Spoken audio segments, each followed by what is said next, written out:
daremos inicio a la conferencia de cierre a cargo de Verónica Grimaldi. Bien, bueno, Verónica nos va a presentar su trabajo titulado La inclusión de estudiantes con discapacidad en las clases de matemática, desafío y oportunidad en la formación inicial del profesorado. Bueno, es un placer poder escucharte.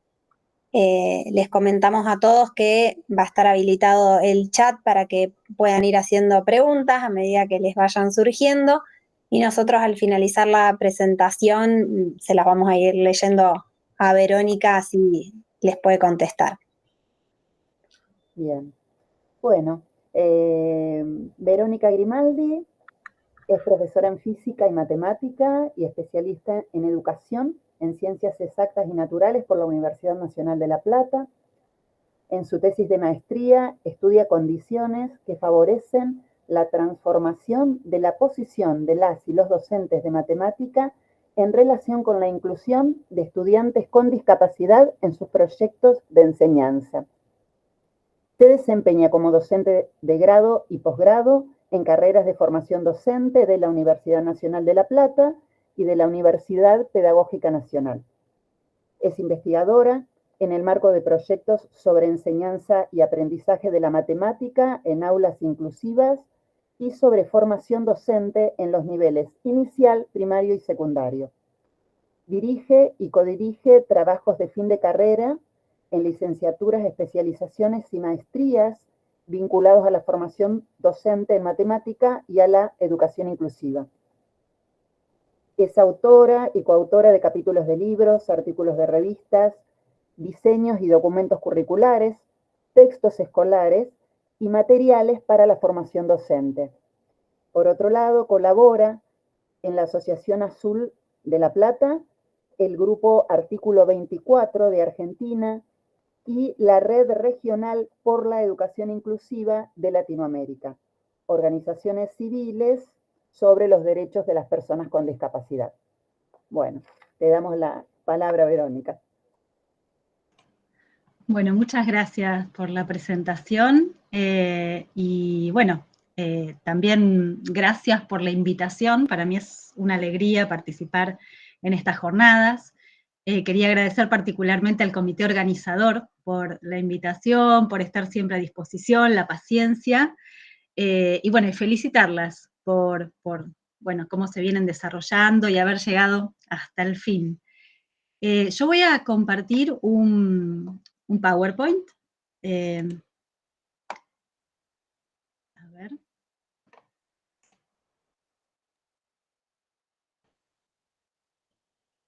Avísenme si hay algo que no se ve.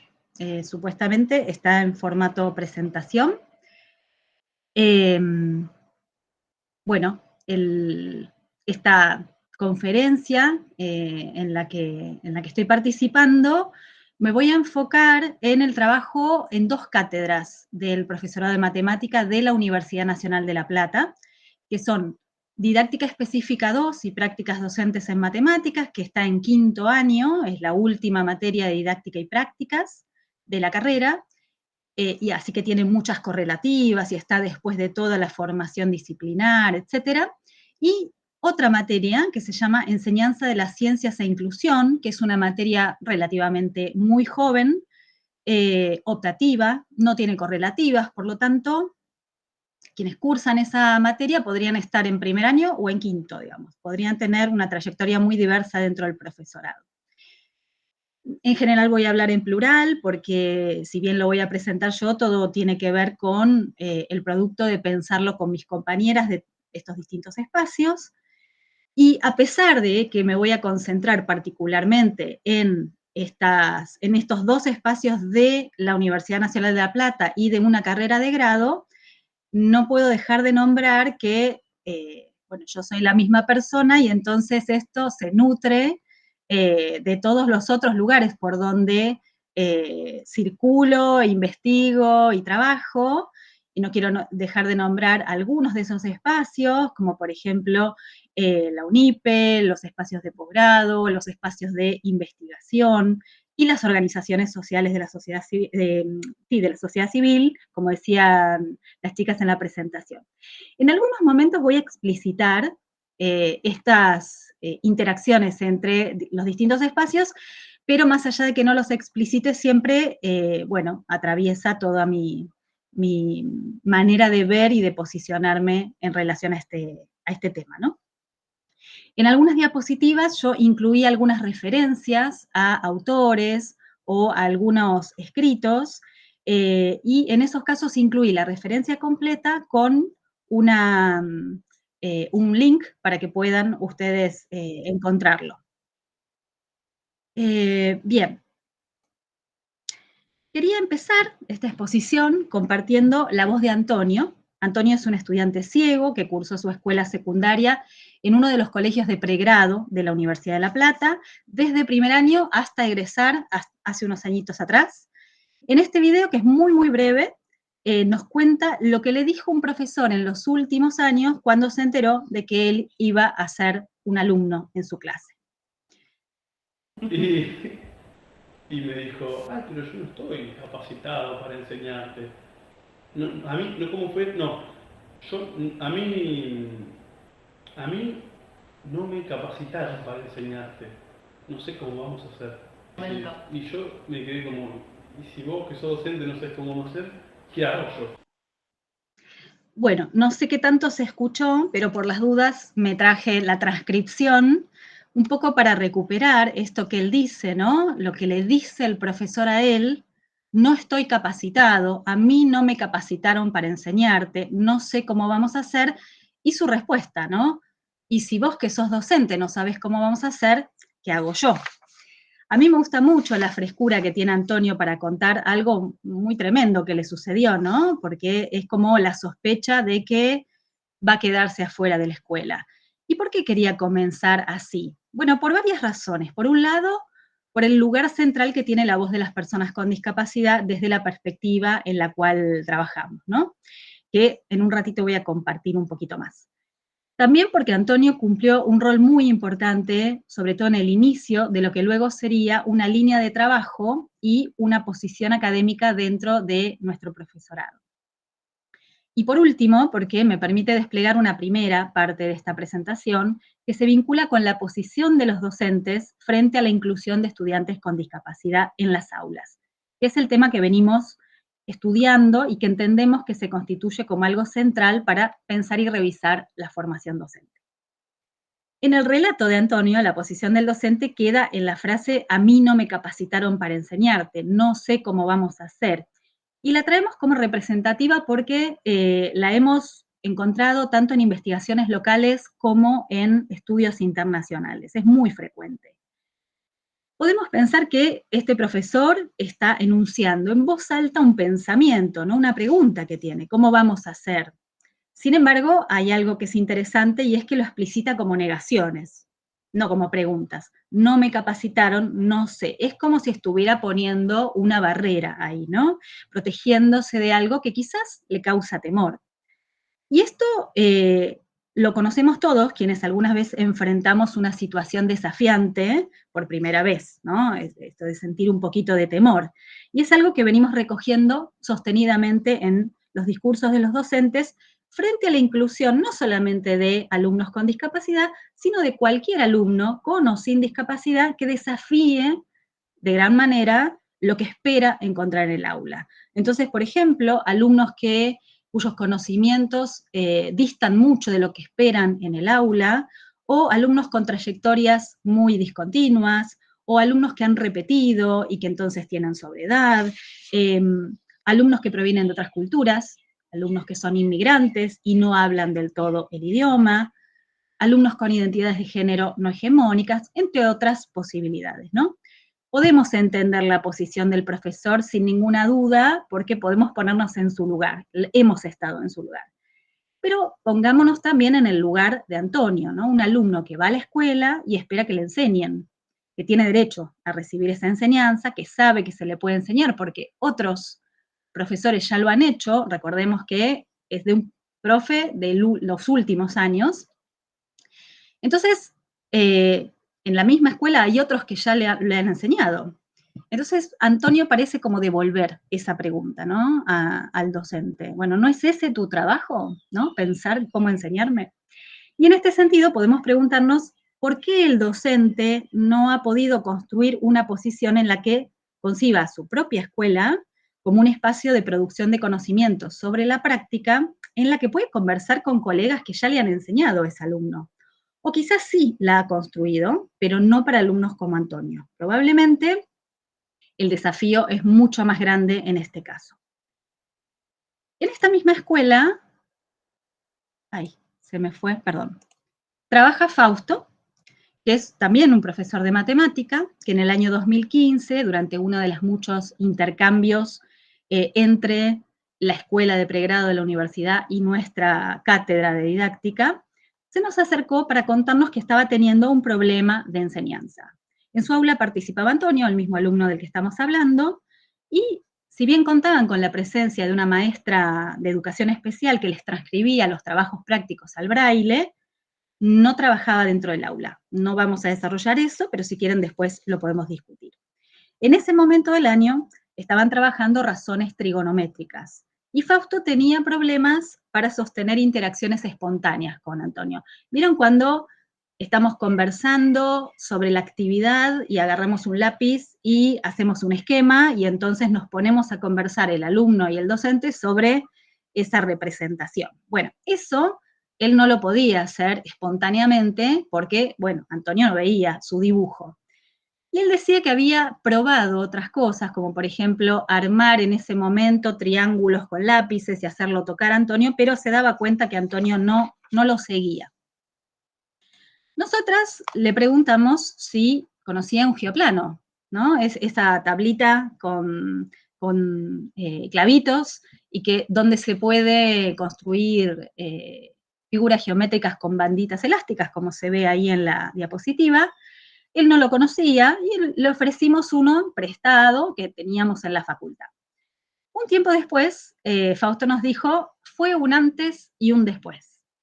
Fausto nos contó que no solo le resolvió ese problema que él tenía, que era de la interacción espontánea, sino que también habilitó otros modos de trabajo que antes no le resultaban del todo posible. Por ejemplo, ponerlo a Antonio a trabajar en grupo con otros compañeros. Sí para otras, hay que decir sí para otros contenidos, para este no había podido. Ponerlo a trabajar en grupos, que interactúe con sus compañeros, porque si bien Antonio no podía ver los dibujos de sus compañeros sí podían ver sus producciones sobre la tabla, ¿no? También logró que Antonio participara más en las puestas en común a propósito de la resolución de ese tipo de problemas.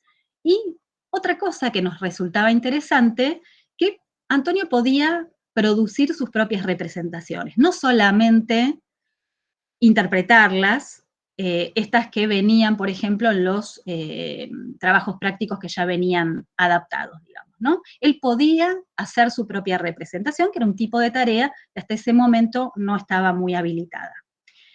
Estas transformaciones en los intercambios del aula a mí me resulta muy importante de subrayar porque no es solamente la presencia de un geoplano es un objeto, es sobre todo lo otro, ¿no? La pregunta que tenía el profesor y que hace que tenga sentido la entrada de este recurso, y además todo lo que se pudo desplegar gracias a su presencia. Es decir, lo relevante, más que el recurso en sí, o además de él, es el conjunto de prácticas que se desplegaron alrededor de él. Un poco ya lo decía también Fernando Bifano en la conferencia de apertura hace unos días atrás.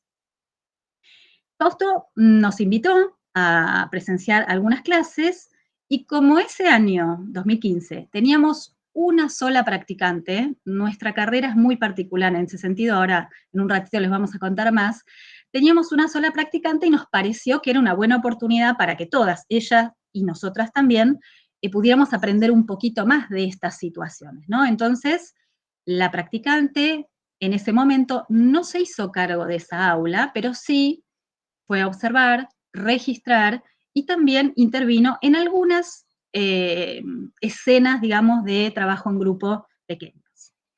En ese momento, esas fueron una de las cosas que le propusimos hacer en el momento de las prácticas, porque, bueno, todos estábamos aprendiendo.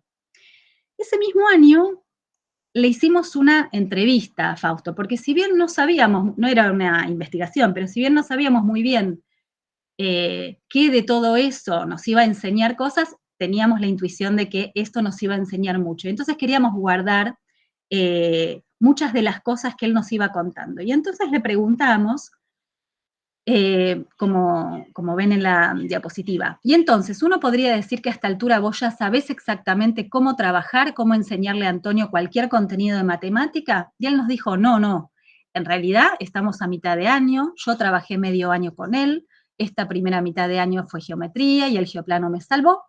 Y lo encontré charlando con gente, porque no me considero un experto ni he estudiado nada respecto a la enseñanza de la matemática para alumnos con diferentes discapacidades. Ahora, si tuviéramos que trabajar polinomios, no sé cómo haría, porque el geoplano ahí ya no existe. Pero sí lo que creo es que hay manera. Nosotros no estaremos preparados, pero bueno, hay que buscar la forma, hay que investigar, hay que buscar, preguntar a otros profes. Alguna manera tiene que haber. Nos resulta muy importante esta posición de búsqueda de este profesor y la pregunta que se nos vino, digamos, para la formación docente es cómo habrá construido Fausto esta posición investigativa tan interesante para enfrentar desafíos en la enseñanza. Tal como él sostiene, cuando se debió pensar la enseñanza de polinomios al año siguiente, hubo que pensar otra cosa. Se diseñó entonces, también desde la cátedra y con esa escuela, pero con otra profesora, una colaboración para pensar específicamente la enseñanza de ese contenido, particularmente la división de polinomios, que era el contenido específico con el que esa profesora estaba teniendo problemas, ¿no? No es que nosotras elegimos ese contenido, sino que era lo que la profesora quería trabajar. Y en este caso, mi coequiper, Jimena Lorenzo, sostuvo reuniones de trabajo tanto con la profesora como con Antonio para diseñar ese dispositivo que está en pantalla y les dejo la referencia para no desarrollarlo completamente, para dividir polinomios usando la regla de Ruffini. Particularmente relevante de esta experiencia nos resulta que Antonio haya participado en el diseño de este material, porque justamente una de las cosas que pasa es que las personas con discapacidad son quienes mejor conocen su forma de ser y estar en el mundo, particularmente en este caso, su forma de poder acceder a través del tacto, ¿no? Y entonces esto nos parecía una cosa clave para la construcción de las condiciones de enseñanza. Y esta experiencia la registramos y analizamos como decía antes. Todo esto que vivimos en esos años estuvo sostenido por un trabajo que en paralelo estábamos haciendo, como decía antes, en otros espacios, particularmente con las organizaciones de la sociedad civil. Y entonces quisiera tomarme unos minutitos para hablar de ese marco teórico, por así decirlo, que tenemos en relación a eso. La educación inclusiva, que es, digamos, el marco teórico pedagógico sobre el que nos apoyamos, surge a partir de un cambio de mirada sobre las personas con discapacidad, de pensarlas como sujetos deficitarios a pensar, o sujetos deficitarios me refiero a sujetos que les falta algo, o les falla algo, o tienen una patología, ¿no? O que son dignos de compasión, de pensarlos así a interpretarlos como personas con ciertas características que las sociedades no han tenido en cuenta para diseñar su funcionamiento. Algunos autores llaman a estas dos maneras de pensar la discapacidad modelo médico y modelo social de discapacidad. Por supuesto que algunas personas con discapacidad tienen patologías, como cualquier persona sin discapacidad, ¿no? Lo que estamos diciendo acá es que la discapacidad en sí misma no es una patología. La ceguera no es necesariamente algo para curar. El síndrome de Down no es algo que se cure. Por ejemplo, hasta no hace tantos años, para ubicar un poco cómo es esto de no considerar a las personas así, sino de otra manera. En la diapositiva vemos una imagen en donde hay una persona que se mueve, se circula en silla de ruedas y se encuentra frente a una escalera. Hasta no hace mucho tiempo, todos los espacios de la comunidad eran un poquito así, ¿no? No había rampas, no había ascensores, eran todos escaleras. Y entonces, esta manera de diseñar los espacios públicos no consideraba a estas personas como personas que podían circular en la comunidad igual que las otras, ¿no? Como que no estaban en el ideario de quien diseñaba estos lugares.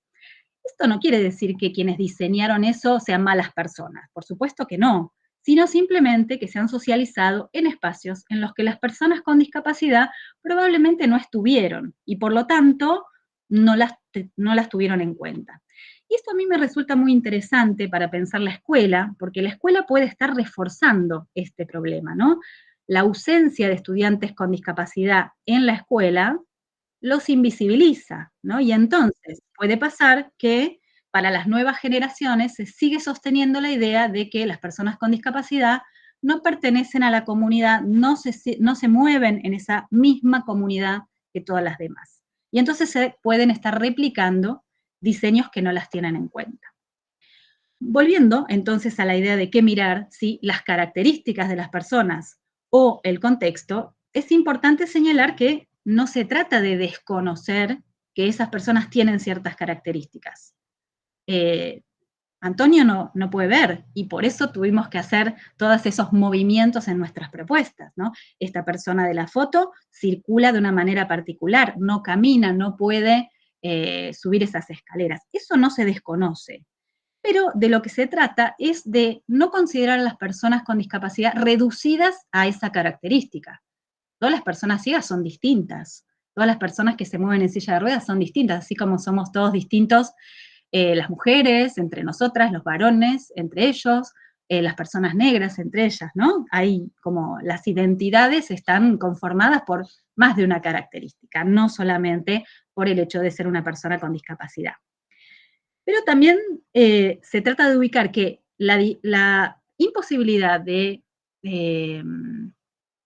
circular de esta persona de la foto, que es un ejemplo nada más, ¿no? Después podemos pensar en otros.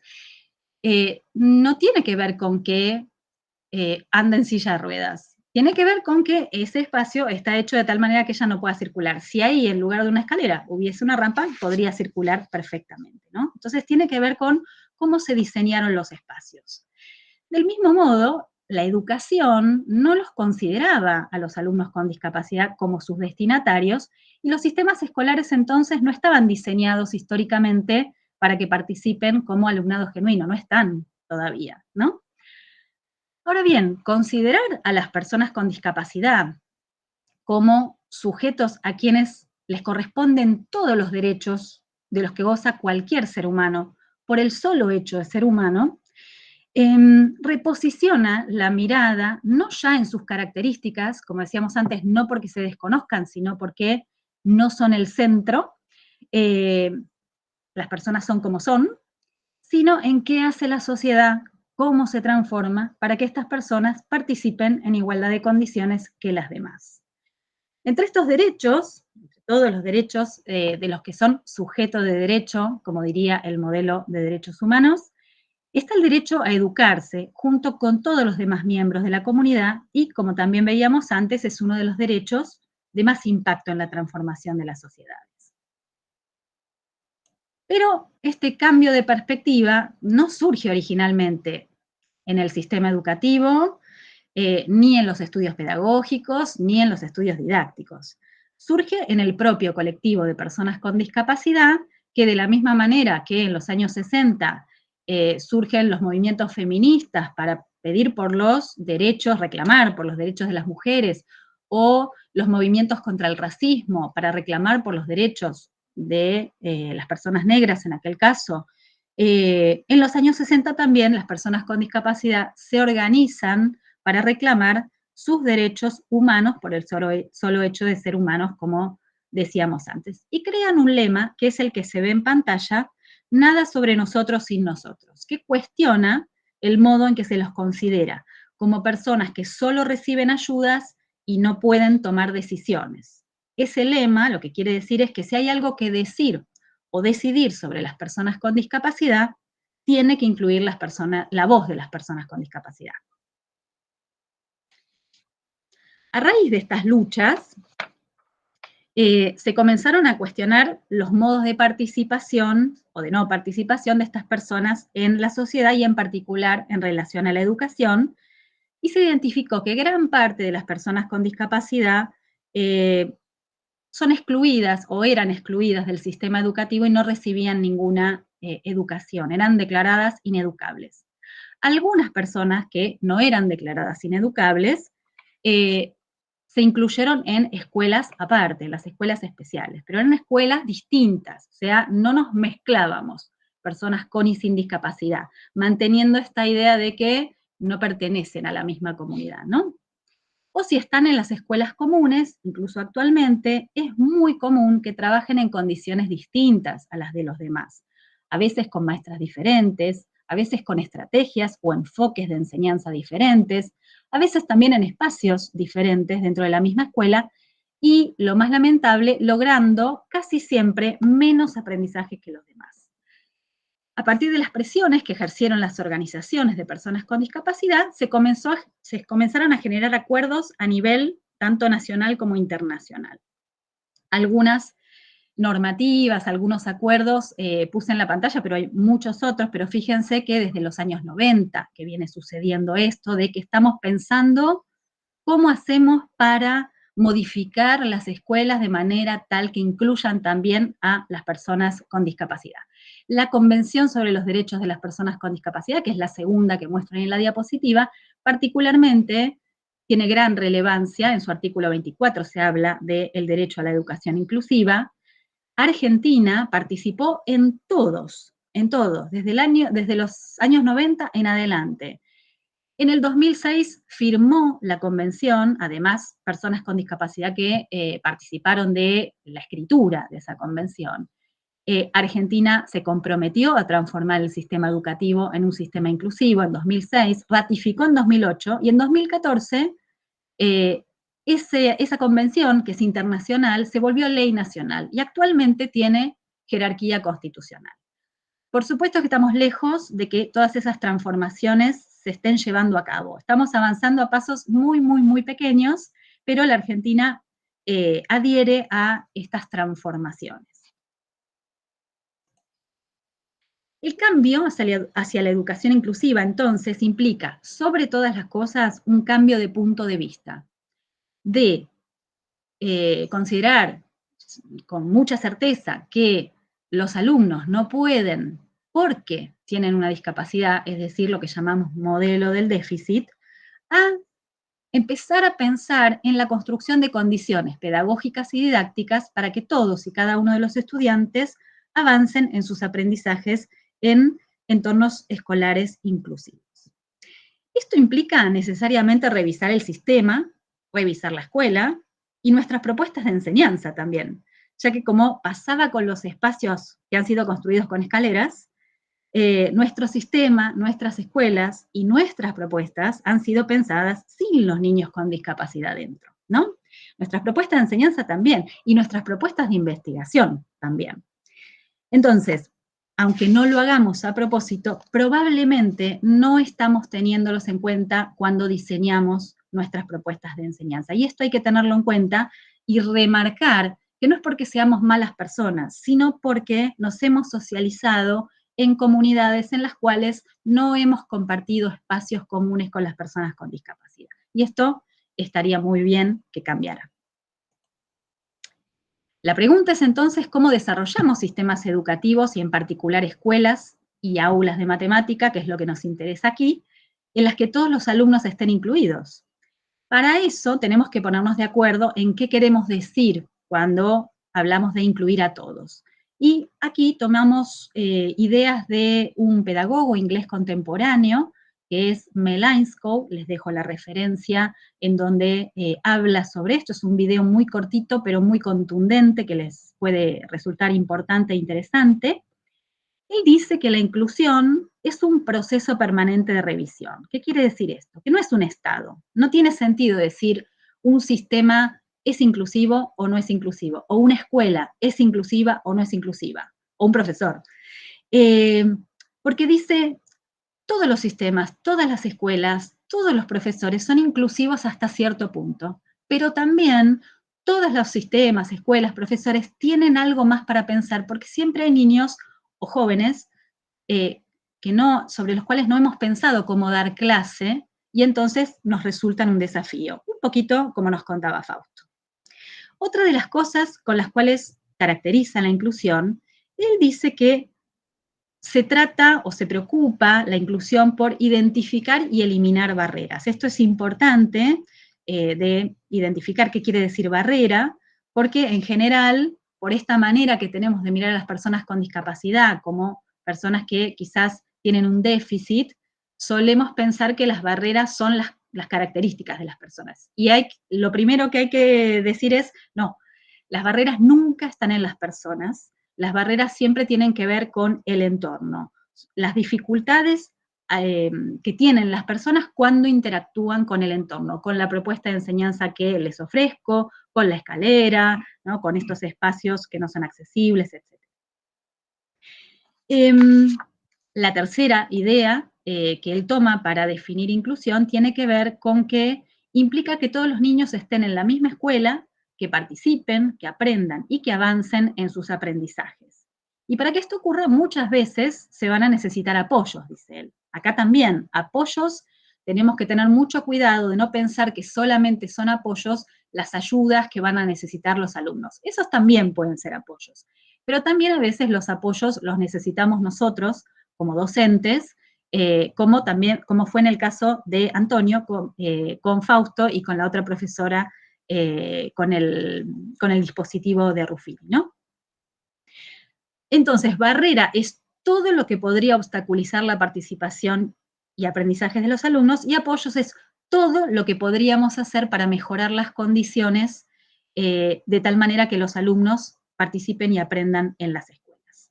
Y finalmente, dice él, la inclusión implica siempre un trabajo en colaboración, entre docentes, entre sí, entre docentes y otras figuras que pueden sumarse a la escuela o al aula, como en los ejemplos las personas de la cátedra o la maestra especial que trabajaba con las traducciones al braille, o en otros casos acompañantes terapéuticos, asistentes personales, APND, en alguna jurisdicción se llaman así, equipos externos, o en la universidad también tenemos figuras específicas, intérpretes de lengua de señas, tutores, profesores de apoyo, espacios para transcribir a braille, etc. A partir de las investigaciones que este autor viene desarrollando desde los años 90, él fue uno de los pioneros en empezar a mirar la educación inclusiva, él proviene de la educación especial y empezó a pensar en, bueno, ¿cómo podemos mejorar esa propuesta para que todos estén incluidos en los mismos espacios? Melaizko entonces sostiene lo siguiente, que la inclusión es acerca de pensar cómo fortalecemos la escuela de tal manera que podamos incluir a algunos niños que por el momento no están incluidos, pero de tal manera que su inclusión beneficia a todos los niños en la escuela. Él habla de niños, pero habla de niños y de jóvenes. Yo tomo la cita tal como aparece.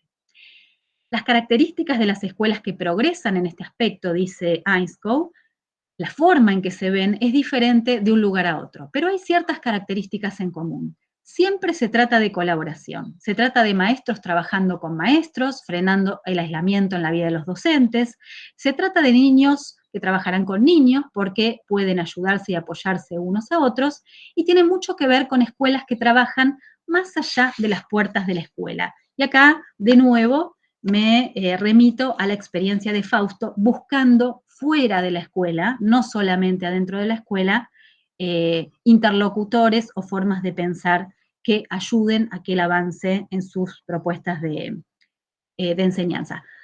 Hasta acá me referí a los docentes que están en servicio, y solamente hice una alusión muy pequeña a una practicante que tuvimos y que se incluyó en una propuesta de Fausto. Pero, ¿qué pasa con los estudiantes de los profesorados? Solange Tenorio es una investigadora chilena que en 2011 recopila una serie de estudios en distintos países sobre la formación inicial y permanente del profesorado en torno a la inclusión y su vínculo con su tarea de enseñanza. Lo que ella dice es, la posición, el docente puede ser un facilitador o un obstáculo, ¿no? La posición que tiene el docente. Y en nuestro caso, en un pequeño estudio que ahí referimos en la diapositiva, que hicimos en la Ciudad de La Plata, encontramos que los estudiantes con los que trabajamos en esa experiencia, que eran estudiantes del profesorado de matemática, que estaban haciendo sus prácticas, que estaban empezando a hacer sus prácticas, hicimos un taller y en ese taller les preguntamos, ¿no? Con qué inquietudes, con qué preocupaciones se acercaban al espacio, pregunta que hacemos en todos los espacios en donde estamos, y lo que encontramos es que, igual que se ha recogido en muchos países, a pesar de las diferencias de trayectoria y de formación que tiene un docente que ya tiene muchos años de experiencia y un estudiante del profesorado que está empezando a dar clase, las preguntas eran las mismas, las dudas eran las mismas, los miedos eran los mismos, ¿no? Nosotros interpretamos estas preguntas que son, ¿qué vamos a hacer si no nos enseñaron a hacer esto? ¿No? Es la misma pregunta que nombrábamos antes. Las vinculamos con lo mismo que decíamos antes, esta ausencia de socialización con personas con discapacidad o el vínculo que hemos construido con las personas con discapacidad como personas deficitarias y que son totalmente distintas a otras personas, a otros alumnos con los que trabajamos y para ellos sí nos sentimos capacitados, ¿no? Y bueno, y también una manera de resistirse y de protegerse, ¿no? Porque esto que decíamos antes, cuando uno tiene miedo frente a una situación, un poco se trata de proteger. Eso lo entendemos, son situaciones muy desafiantes que quizás necesitan de mucho acompañamiento para seguir adelante. Ahora bien, me interesa quedarme un cachito en ese modo de posicionarse, ¿no? En esta cosa de no me prepararon para esto, yo no sé cómo se hace esto, no sé cómo vamos a hacer del principio de la conversación, está lejos de esa otra posición que veíamos en Fausto, de un profesional que se autoriza a desconocer, él sabe que no sabe, pero eso no deja de constituirse como un motor para ir a buscar, para buscar, preguntar, para pensar nuevas formas de plantear sus clases. La pregunta que entonces nos empezamos a hacer desde la formación es, ¿cómo hacemos desde la formación docente para que nuestros estudiantes puedan construir una posición más parecida a esa? Y tomamos acá una idea de Patricia Sadowski, que en una entrevista que le hicieron en el año 2006, decía en relación a la tarea de enseñar matemática en el nivel secundario en ese momento, creo que es opresivo cuando se convoca a un estudiante, a un joven, a repetir cuestiones que no entiende para qué sirven ni comprende su fundamentación. Y es liberador convocar a alguien al desafío intelectual y mostrarle que puede. Poner a los alumnos en contacto con un desafío intelectual en condiciones tales que les permita entender que debido al esfuerzo intelectual, al establecimiento de relaciones y usando el conocimiento, puede producir nuevas relaciones. Eso es altamente gratificante y por lo tanto altamente liberador. No quiero decir, decía Patricia, que eso solo es suficiente, pero es importante colocar a una persona en posición de poder, con las distintas acepciones de la palabra poder. Que diga, puedo, y como puedo, tengo poder. El conocimiento da poder. Y colocar al estudiante en contacto con esta idea de poder a través del conocimiento apunta a la construcción de un sujeto autónomo. Tenemos aquí una pista, una primera pista de cómo cambiar la relación de los estudiantes con el saber, a los chicos con el saber matemático y a los futuros docentes con el saber matemático didáctico. Estas ideas, que resuenan mucho con las ideas de otro pedagogo muy conocido, que es Bernard Charlotte, seguro que lo conocen, sostienen la relevancia de ayudar a los estudiantes a construir una mirada de sí como productores de matemática, en un caso de matemática y de didáctica en el otro, de autorizarse, es decir, de ser autores de conocimiento. Y esto, como decía antes, que Patricia lo dice para los estudiantes del secundario en relación a la matemática, nos permitimos extenderlo para pensar nuestra práctica como formadores de los futuros docentes.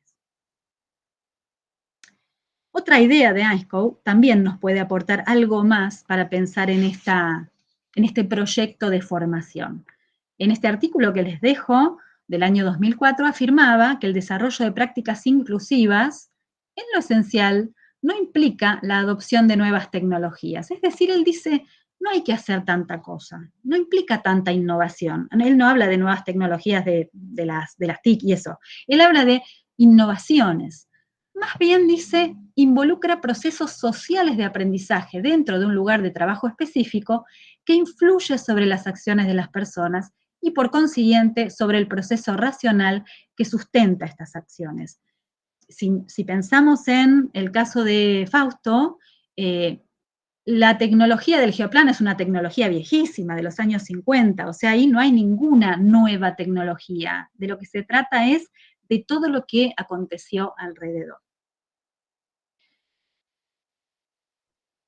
Bueno, y ahora sí, les quiero contar qué pasa en nuestro profesorado de matemática particularmente. Nuestro plan de estudios en la Universidad Nacional de La Plata es bastante antiguo, es del año 2003, y tiene muchas cosas desactualizadas, no lo voy a analizar, pero estamos en proceso de revisión hace un tiempo ya, y habría que cambiarlo sin ninguna duda. Pero hasta que eso sea posible, tenemos que trabajar con estas condiciones que tenemos. Una característica del plan es que los espacios de didáctica y práctica están en cuarto y en quinto año, es decir, al final de la carrera. Y entonces las trayectorias de los estudiantes que llegan a estos espacios, particularmente al nuestro que está en quinto, son muy diversas y sus preocupaciones son sumamente variadas. Sus ideas sobre la matemática, la enseñanza, el aprendizaje, la han ido construyendo no solamente siendo alumnos, sino también en su paso por Didáctica 1 y también por sus experiencias laborales, porque al llegar a quinto año, casi todos ya tienen alguna experiencia laboral, ya sea dando clases particulares, eso seguro, pero también en ayudantías, en tutorías, en las prácticas mismas de didáctica específica o también ejerciendo algunas suplencias en el nivel secundario. En los años en que llevamos al frente de este espacio, probamos muchas cosas en las didácticas y pasamos de la ilusión de poder preparar a nuestros alumnos para la variedad de experiencias que iban a enfrentar en su futuro, error de principiantes, pensábamos que se podía, a considerar una diversificación de opciones que pudiera acompañarlos mejor en la construcción de una posición, esto que decíamos antes, que pueda sostenerse cualquiera sea el ámbito de trabajo en el que se inserten, ¿no? Si podemos construir una posición, ellos podrán construir una manera como situada de sus herramientas para poder actuar en cada caso, ¿no? Perdón, pasé antes de tiempo. Estas opciones, esta diversificación, las consideramos en función de varias cosas. Tenemos que articular la cantidad de alumnos que tenemos por año, que va desde 1 hasta 10, no mucho más que eso, y cada año es diferente. Sus disponibilidades horarias, porque muchos, la mayoría, trabaja o tiene familias. Sus preocupaciones y experiencias, como decíamos, y nuestras posibilidades de crear condiciones de acompañamiento, ¿no? En los casos en que esto resulta posible, alentamos la realización de prácticas en parejas. Esto que a veces no es posible por diversas razones también, a veces porque no coinciden en sus disponibilidades horarias, otras veces porque la escuela o el docente que nos abre las puertas prefiere que no haya dos practicantes porque es mucha gente en el aula. Y también algunos años tenemos un único estudiante de prácticas, como les decía antes, y entonces ahí no podemos hacer en parejas, salvo algunos movimientos que ahora les voy a contar. Esta diversificación incluye la clásica práctica de un estudiante en un aula con un profesor que nos abre sus puertas, esto que Fernando Bifano nos decía el otro día, que en el mejor de los casos se constituye en coformador. También puede ser una pareja en estas condiciones, pero también puede que un estudiante realice sus prácticas en su propio curso, cuando ya está trabajando, más a la manera de la formación en servicio. O que se sume otro compañero al aula de un practicante que ya tiene un lugar de trabajo. Y entonces lo que trabajamos ahí es que ensayen algunas organizaciones sobre qué roles van a tener cada uno dentro del aula, el trabajo en colaboración situado, ¿no? En una situación en la cual uno de los dos conoce muy bien el grupo. Algunas veces, sobre todo estas veces cuando tenemos un solo alumno, sumamos adscriptos a la cátedra para que acompañen, a veces gestionando conjuntamente y otras veces ayudando a registrar cosas. Estas son solo algunas de las posibles opciones y a medida que avanzamos en nuestra experiencia vamos probando nuevas que puedan ir surgiendo, a veces en escuelas secundarias urbanas comunes, pero otras veces en otras situaciones, por ejemplo en articulación entre niveles, en ocasiones en proyectos como el FINES o en bachilleratos populares también. Como ven, renunciamos a la idea de exhaustividad de recorridos, pero proponemos el abordaje de situaciones todas posibles, desafiantes de distintas maneras, con la intención de que en cualquiera de ellas los estudiantes construyan esta posición común, investigativa, en la que se sientan autorizados a ensayar, aunque no les salga, a analizar lo que sucede, similar a lo que estábamos pensando en relación a Fausto. Y en esta diversidad de experiencias justamente comenzó a estar también la posibilidad de alojar las prácticas en aulas que incluyen alumnos con cualquier tipo de discapacidad. Y entonces fuimos avanzando desde la experiencia de 2015, en la que solo observamos y registramos, a nuevas situaciones en las que se planifican con la intención de incluir también a estos estudiantes. Sabíamos de otras experiencias en institutos de nuestra ciudad, con los que también tenemos contacto, que usualmente cuando en el aula hay un alumno con discapacidad, una propuesta del profesor, con las mejores intenciones, del coformador, es que los practicantes planifiquen para todo el resto del curso y que él se haga cargo de la enseñanza de ese alumno con discapacidad, porque es considerado como algo más difícil. Es una muy buena intención y siempre agradecemos esa buena intención, pero si no se incluye al practicante en ninguna parte de esta estrategia que puede proponer el coformador, hay problemas, ¿no? Desde la perspectiva de la formación, lo que se comunica en ese caso está lejos de lo que pretendemos, que es aprender a planificar y a gestionar para todos los alumnos del aula, también para aquellos que nos generan un mayor desafío.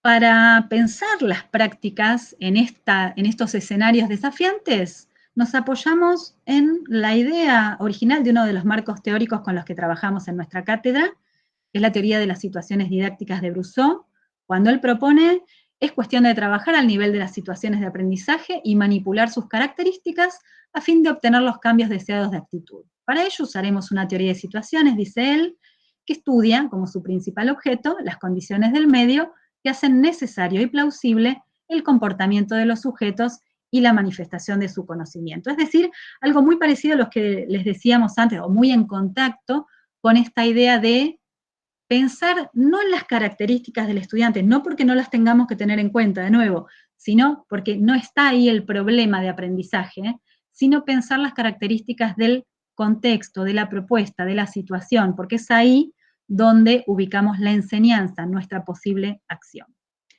Recordemos, de hecho, esta cita es de El caso de Gael, el estudio de un niño con dificultades matemáticas, nada menos, ¿no? Entonces, él, junto con otro investigador, parten o arman la teoría de las situaciones pensando en estos niños más desafiantes.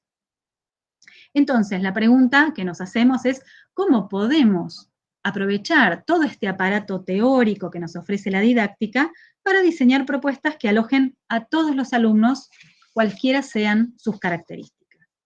Y quiero compartirles aquí un ejemplo de una de las primeras experiencias de prácticas con una alumna con discapacidad en el aula, desde las voces de las dos estudiantes actualmente egresadas del profesorado que la llevaron adelante. A diferencia de esta experiencia de 2015, que en ese caso solo registramos, en este caso las chicas tuvieron oportunidad de explorar cómo poner en marcha algunas actividades con la intención de que todos participen, también la alumna con discapacidad. En este caso trabajaron en parejas en un aula con una profesora del secundario, en uno de los colegios de pregrado de la universidad, y el tema a desarrollar tenía que ver con la manipulación de expresiones algebraicas, en estos momentos en que empezamos a estudiar el cuadrado del binomio y el trinomio cuadrado perfecto, ese tipo de cosas, ¿no? Entonces ellas lo que piensan es entrarle por lo geométrico y poner en diálogo lo geométrico con lo algebraico. En esa propuesta que no vamos a analizar, simplemente se las muestro para que un poquito nos ubiquemos, ¿no? Los chicos tienen que formar cuadrados de diferentes tamaños y escribir una expresión que pueda permitirles representar el área de esos cuadrados. Y entonces después jugaban con la suma de las partes, digamos, ¿no? Y ahí llegaban a distintas expresiones. En algo que ellas llamaron propósitos, dijeron, se busca con esta actividad trabajar una primera interpretación del desarrollo del cuadrado, etc. Pero algo más interesante que les quería mostrar es una anticipación que ellas tenían, era que tenían planificado que una de ellas trabajara con Victoria y Camila, que eran dos alumnas con unas ciertas características, particularmente Victoria estaba integrada en el curso, decían, con fines sociales. Solía ser una tarea diferenciada al resto del curso, decían ellas. Pero después dijeron, no fue necesario. Me parece interesante mostrarlo un poco por, bueno, una de nosotras iba a hacer esto, con lo cual había una decisión de una distribución de roles. Pero la aclaración que ellas hacen, entre paréntesis, que nos muestra esta idea de integración social, nos resultaba como complicada, ¿no? A las chicas no les resultaba muy interesante de sostener, porque si lo que se espera que suceda en la escuela es que los alumnos aprendan juntos, aunque no aprendan exactamente lo mismo, el hecho de que un estudiante esté en el aula solo por fines sociales es problemática, porque ¿cuál es la imagen de sí que esa alumna va a construir? ¿Cuál es la imagen que sus compañeros van a tener de ella? Y, por supuesto, los profesores, ¿no? Las chicas incluyeron en su informe final algunas producciones de Victoria y de Camila, como se ve en la diapositiva, ahí algunas del armado de estos cuadrados, y ahí esto que comparto, algunas escrituras producidas por ellas, escrituras algebraicas, y dijeron, vale destacar también lo realizado por otras dos alumnas que en clases anteriores no estaban trabajando juntas, que eran estas Victoria y Camila. Estaban en lugares totalmente opuestos del aula y notamos que solían posicionarse en un papel más pasivo en la interacción con los compañeros, con poca participación en las discusiones colectivas, pero que en esta clase, a raíz de valerse del desarrollo para el binomio, al comprenderlo, no solo debatían en sus grupos, sino que además ambas tuvieron la voluntad propia de pasar al pizarrón y exponer su manera de resolver. Me parecía interesante también traer esta reflexión que ellas hacen, porque es interesante pensar cómo impacta en la formación docente inicial el hecho de que los alumnos que son vistos con dificultades para participar o para aprender, se involucren efectivamente en una actividad diseñada específicamente para que esto suceda.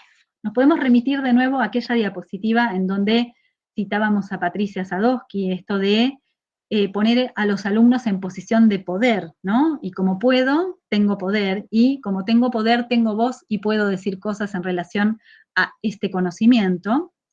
Y en este breve relato, espero que haya sido breve, hay un doble poder. Por un lado, el poder de Victoria y Camila, que gracias a la propuesta se ven habilitadas y sienten que pueden participar y aportar algo a la comunidad de la clase, y el de las practicantes del profesorado, que diseñan y gestionan, en este sentido, habilitándose para explorar algo distinto, algo que desafía lo que venía sucediendo. Como dije al principio, este recorrido se entrama con otras experiencias que yo venía transitando en otros espacios, y particularmente quiero en este momento hacer una mención a una experiencia que fue muy formativa, porque a partir de haberla hecho en otro espacio, después fue insumo y enriqueció a las personas que cursaron después en el profesorado. Lo voy a hacer rapidito porque no quiero que nos atrasemos mucho en el tiempo, me interesa mucho después conversar con ustedes. Simplemente les cuento que en 2018, en la UNIPE, que es una universidad en la cual en ese momento solo había carreras de postítulos, por lo tanto, los que cursaban eran maestros en ejercicio, o sea, no era formación inicial, sino que era una formación permanente. En cada seminario lo que tratábamos de hacer era que los maestros identificaran un problema, algo que les preocupara de su práctica, y diseñábamos algo para estudiar un poquito más ese problema. En este caso, estábamos en el seminario de proporcionalidad, y una de las maestras de sexto grado, de nivel primario, decía que ella estaba muy preocupada por 4 chicas que siempre las sacaban del aula, que aprendían mucho menos, que aprendían de otras maneras, con una maestra aparte, y que cuando llegaban al aula de vuelta no se podían incluir, ella no las podía incluir en las discusiones que se estaban generando en el aula. Y estaba preocupada porque decía, si yo las tengo que evaluar, no sé qué saben. ¿Cómo hago para saber lo que saben estas maestras? Era la pregunta que ella tenía. Y entonces, lo que pensamos es que entre las 5 maestras que estaban cursando ese seminario, diseñáramos una situación para llevar al aula que intentara incluir también a estas 4 alumnas. Lo que pensaron estas maestras fue llevar un mismo tipo de problema, que era un problema de comparación de relaciones de proporcionalidad, estaban en el momento en el que empezaban a estudiar la proporcionalidad como objeto de estudio, y entonces lo que hicieron fue elegir un problema del libro y manipular los valores en juego. Ellas lo que decían era, bueno, vamos a armar parejas, las parejas que adentro de las parejas tengan los mismos niveles de conocimiento, aunque algunas tengan mucho y otras tengan poco, no importa, pero a cada pareja le vamos a dar una versión distinta del problema. Y de lo que se trata es después, en la puesta en común, discutir sobre todos esos problemas, porque cada uno iba a poner en primer plano alguna característica, alguna propiedad de la proporcionalidad que todos iban a tener que estudiar. Entonces, en ese sentido, era un problema para discutir entre todos. Voy a pasarlo rapidito. Vuelvo para atrás un minuto, si quieren leer la experiencia, la tienen en un capítulo de un libro que ahí les comparto. Los problemas, no sé si se nota porque están un poco oscuras las imágenes, pero jugaba con los valores. Entonces, un problema, por ejemplo, proponía comparar el precio de 4 kilos de manzanas contra 3 kilos de manzanas. ¿Sí? Otro proponía entre 2 kilos y medio kilo. Otro, 250 gramos y 1,4 kilos. Otro, 8 kilos y 4 kilos.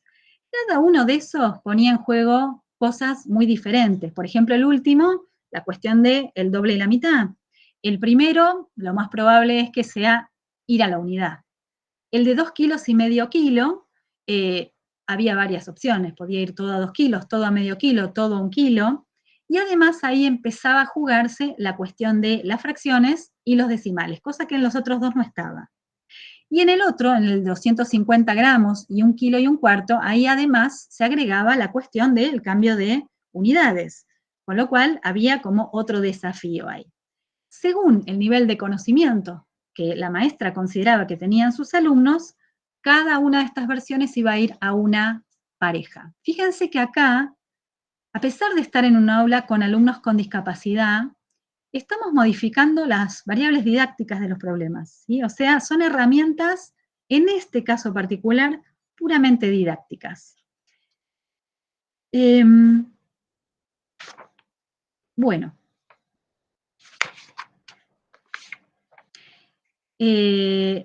Vuelvo entonces al profesorado, porque esto no les sigo contando, pero está como muy desarrollado en ese capítulo que les decía, y pasaron cosas muy interesantes, y efectivamente las chicas, con mucho apoyo, con muchas intervenciones de las docentes, pero intervenciones que las habilitaban a tomar decisiones, pudieron participar, pudieron resolver y también pudieron interactuar con sus compañeros, cosa que hasta ese momento no había sucedido.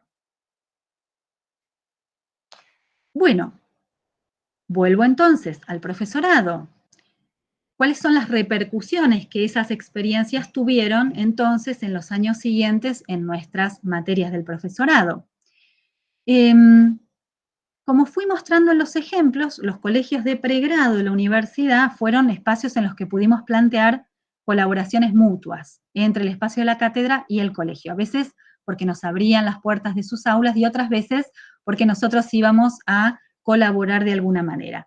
Y en el año 2019, a fines de 2019, una de estas escuelas nos contactó ya fuera de lo que eran las prácticas, porque les preocupaba que estaban ingresando cada vez más alumnos a primer año de secundario con niveles de conocimiento muy alejados de lo que se espera para ese primer año, ¿no? Entonces, por ejemplo, como lo que se muestra en la diapositiva, un pequeño diálogo entre la docente y la alumna, por la cual sobre todo estaban preocupadas, vemos que la alumna tiene una determinada posición frente a un problema muy sencillo de resta.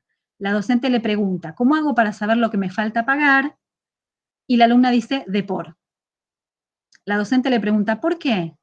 De dividir, ¿no? Estas respuestas que reconocemos, quienes hemos estudiado el caso de Gael, no nos sorprenden, ¿no? Estas respuestas, porque es el mismo tipo de actitud de los niños estudiados por Brousseau, en este caso. Sabíamos entonces que se trataba de cambiar la posición de esta alumna frente al saber matemático, lograr que aprenda cosas nuevas y que pueda autorizarse a producir, como decíamos antes, a equivocarse, a revisar, a volver a pensar, pero a tomar decisiones sobre todo. Aun si lo que aprendía distaba un poco mucho, ¿no?, de lo que estaba sucediendo en su aula. Desde la cátedra, entonces, se nos ocurrió que, como no podíamos intervenir en ese caso desde las prácticas, pero sí desde una inscripción, se nos ocurrió invitar a una exalumna, profesora egresada, que tenía conocimientos de didáctica tanto de primaria como de secundaria, porque estaba haciendo un postítulo en didáctica del nivel primario, y entonces, para que se sume a esa escuela a colaborar, pero desde un marco más institucional, desde una adscripción. Así la colaboración entre la cátedra y la escuela quedaba como más enmarcada, ¿no? El tipo de cosas que hizo esta docente, Joana, en sus primeras interacciones, incluso desde el primer día, porque fíjense que el registro es de la misma fecha, es algo que sabemos hacer siempre y que haríamos con cualquier alumno, con o sin discapacidad. Comenzar a devolverle algún problema, comenzar a devolverle alguna decisión que tenga que tomar. Fíjense que en otro problema que estaban resolviendo, la alumna dice, era 3 por 10. ¿Y cuánto da? No sé. La docente le dice, búscalo. Entonces buscan la tabla de multiplicaciones y dice, 3 por 10 es 30.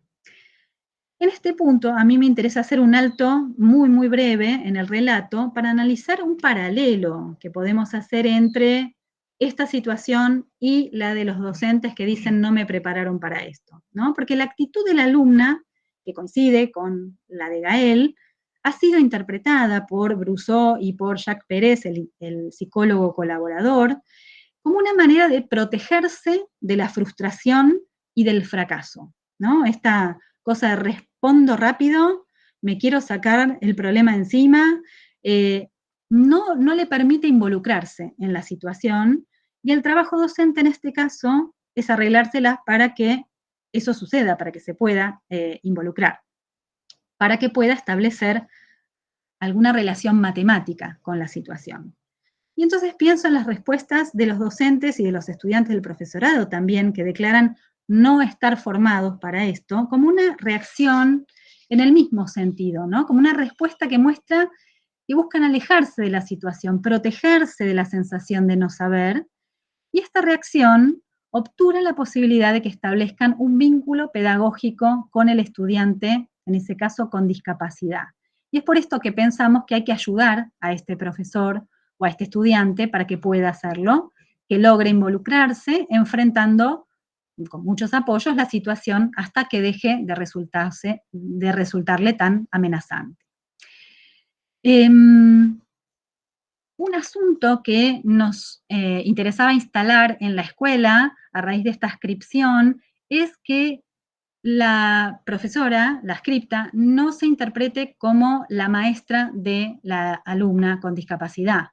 Lo que queríamos era que fuera más un apoyo para los docentes que una ayuda para la alumna con discapacidad, por esto que decíamos antes, ¿no? Por estar pensando todo el tiempo que son estos alumnos los que necesitan todas las ayudas y capaz que somos los docentes quienes necesitamos también algunos apoyos.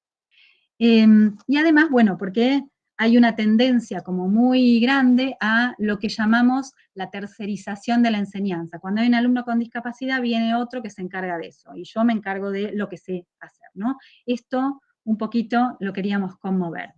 Tampoco aquí voy a profundizar en esta experiencia, pero les dejo sí la referencia para quienes quieran leerla. Pero bueno, quise señalar también esta emergencia de una adscripción a la materia de didáctica y prácticas porque no solo contribuyó a sostener colaboraciones entre instituciones, esta idea de escuelas de puertas abiertas que nos decía Ainscow, sino también formar a otra docente, en este caso nuestra adscripta, en temas de educación inclusiva, en un espacio distinto desde la formación inicial en donde con ella no habíamos tratado este tema. Y bueno, y a seguir aprendiendo nosotras mismas en esta relación. Hasta aquí el espacio para proponer este cambio de posición solamente lo estábamos llevando a cabo en didáctica específica 2 y prácticas docentes en matemáticas. Voy a acelerar porque ya veo que la hora avanza. Pero en el profesorado, en esto de revisar el plan de estudios, identificábamos que era necesario otros espacios para pensar en generar condiciones para incluir a todos los estudiantes y por lo tanto, tanto el Departamento de Exactas y Naturales como el de Ciencias de la Educación creó en 2019 el seminario Enseñar y Aprender en Aulas Inclusivas, que estábamos a cargo 2 docentes, una de cada uno de los departamentos. Años después, no muchos años después, de 2022, este seminario, que es un seminario optativo y que lo pueden cursar nuestros alumnos gracias a, digamos, las características que tiene nuestro plan, que si bien tiene muchos problemas, también tiene algunas ventajas. Este seminario se transformó en una materia optativa que no tiene correlativas, así que pueden cursarla los alumnos de cualquier año. Y entonces nos empezamos a hacer nuevas preguntas, ¿no? ¿Qué nuevas transformaciones aparecerían en vistas de que los cursantes no necesariamente estaban cursando sus prácticas, ni tampoco habían cursado necesariamente una didáctica, ¿no? Sobre qué nuevos asuntos íbamos a aprender en torno a este nuevo espacio. Y justamente en el año 2020, en plena pandemia, una de las cursantes se nos acercó virtualmente por un interés muy puntual que se le había despertado a raíz de ciertas discusiones propuestas en el seminario en ese momento y que no había surgido nunca en didáctica y prácticas, porque nunca habíamos tocado ese tema que tiene que ver con el rol de las familias en la enseñanza de la matemática particularmente. El problema, tal como surgió para nuestra exalumna ahora adscripta, parte de escuchar las voces de las madres de las personas, de los alumnos con discapacidad. Les comparto 2 testimonios rápidamente de donde surgió esta inquietud que la impulsó a adscribirse y a plantear una pequeña investigación.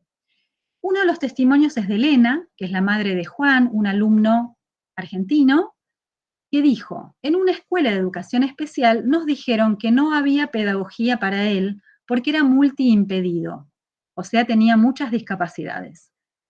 Entre otras, no se comunicaba vía oral. Nosotros nos quedamos helados porque no discutíamos los 7 meses de edad madurativa o como se llame. Discutíamos que no tuviera un lugar en la escuela. Ellos eran los especialistas. Pero yo sí sabía que la escuela era el lugar de los chicos. De una cosa estábamos seguros, que la familia es la mitad del mundo de un chico y la escuela es la otra mitad, porque es la puerta al mundo.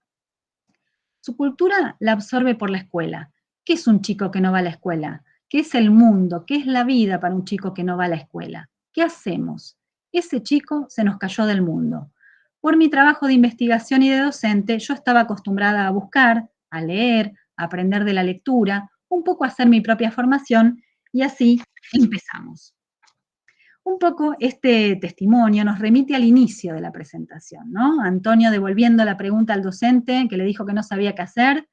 ¿No es ese tu trabajo? ¿No son ellos los especialistas?, dice Elena. Y Fausto diciendo, hay que buscar, hay que investigar, ¿no? Como dice al final esta madre. Conocí a Elena, Juan fue mi alumno en el nivel secundario, pudo egresar finalmente, por suerte le pudimos enseñar, porque Juan ahora es licenciado en letras y está haciendo una tesis maestría en lingüística.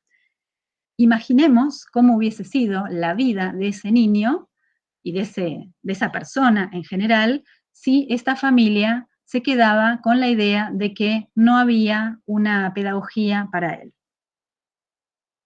Otro testimonio viene de la mano de Carmen, que es una madre española, que dice, ¿cómo puede haber tantas madres ideando y gestando metodologías o incluso programas y aplicaciones que faciliten la adquisición de la lectoescritura, la comunicación o el aprendizaje de las matemáticas, y que además lo comparten de forma desinteresada para que otras madres puedan utilizarla? ¿No debería ser esa tarea de los profesionales de la escuela? De nuevo, ¿no? La pregunta hacia nosotros. ¿No deberían ser ellos quienes idearan esas herramientas y las aplicaran con el alumnado que las requiere? Florencia, que es nuestra actual adscripta, estudia ahora en una pequeña investigación qué estrategias despliegan esas madres para enseñar matemática sin haber tenido una formación docente certificada. No porque desestimemos la formación docente, al contrario, lo que estamos queriendo ver es ¿de qué se valen estas madres para poder enseñarles a los chicos cuando la escuela parece no encontrar herramientas? Esta es la pregunta que se empezó a formular Florencia, la que estamos estudiando ahora. Y bueno, acá hay como una adscripción a la otra materia, a enseñanza de las ciencias e inclusión.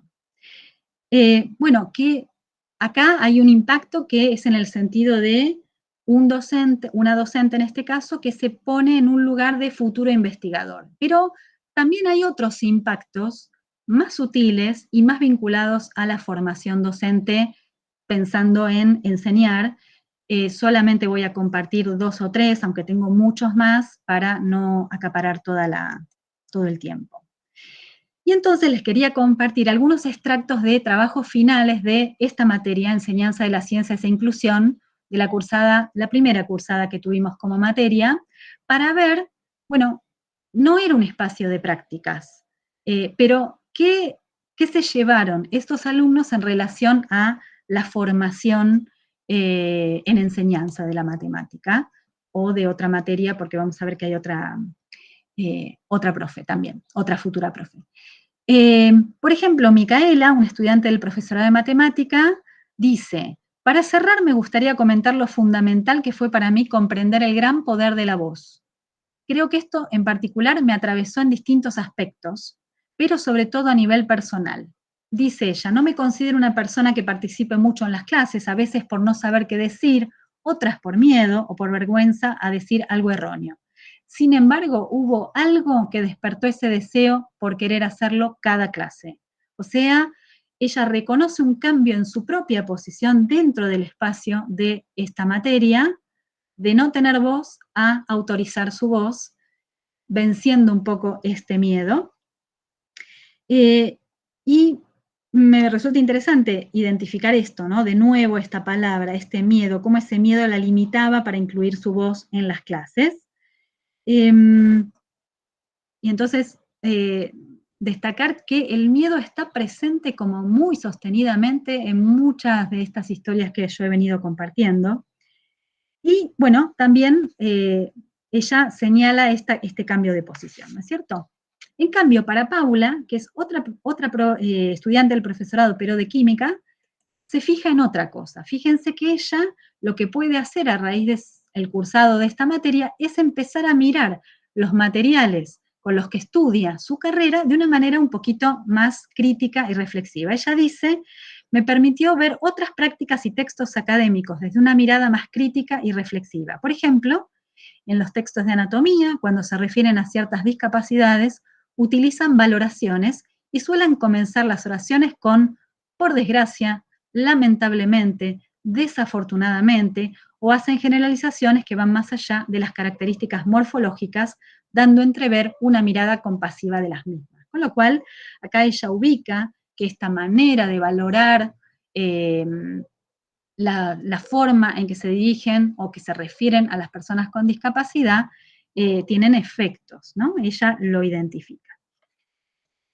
Bueno, otros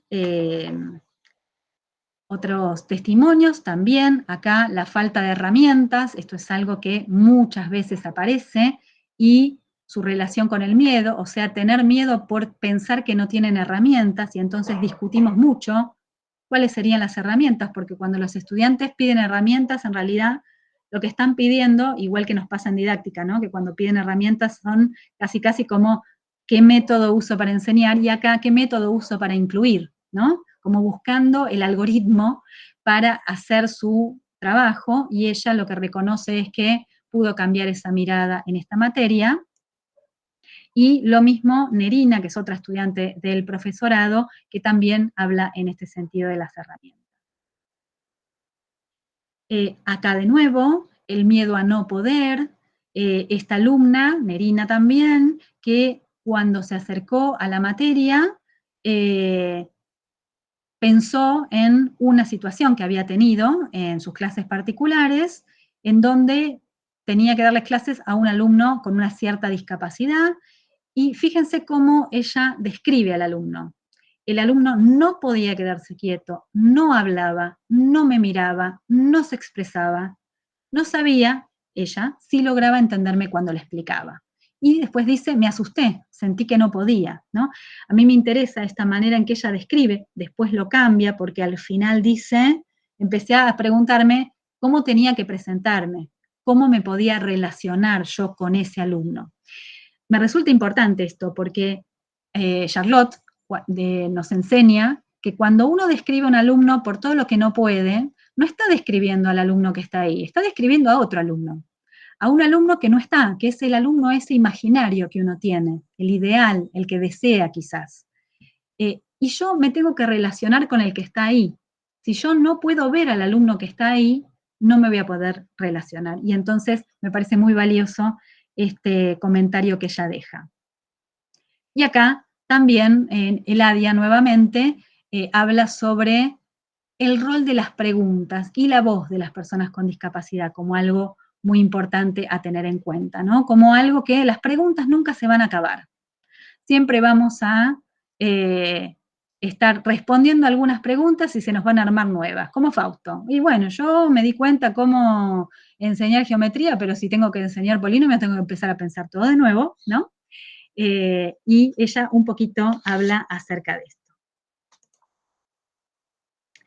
Esta la paso rápidamente, solamente para mostrar que en el año 2023, después de todo este recorrido, todo ese trayecto, tuvimos una única alumna de nuevo.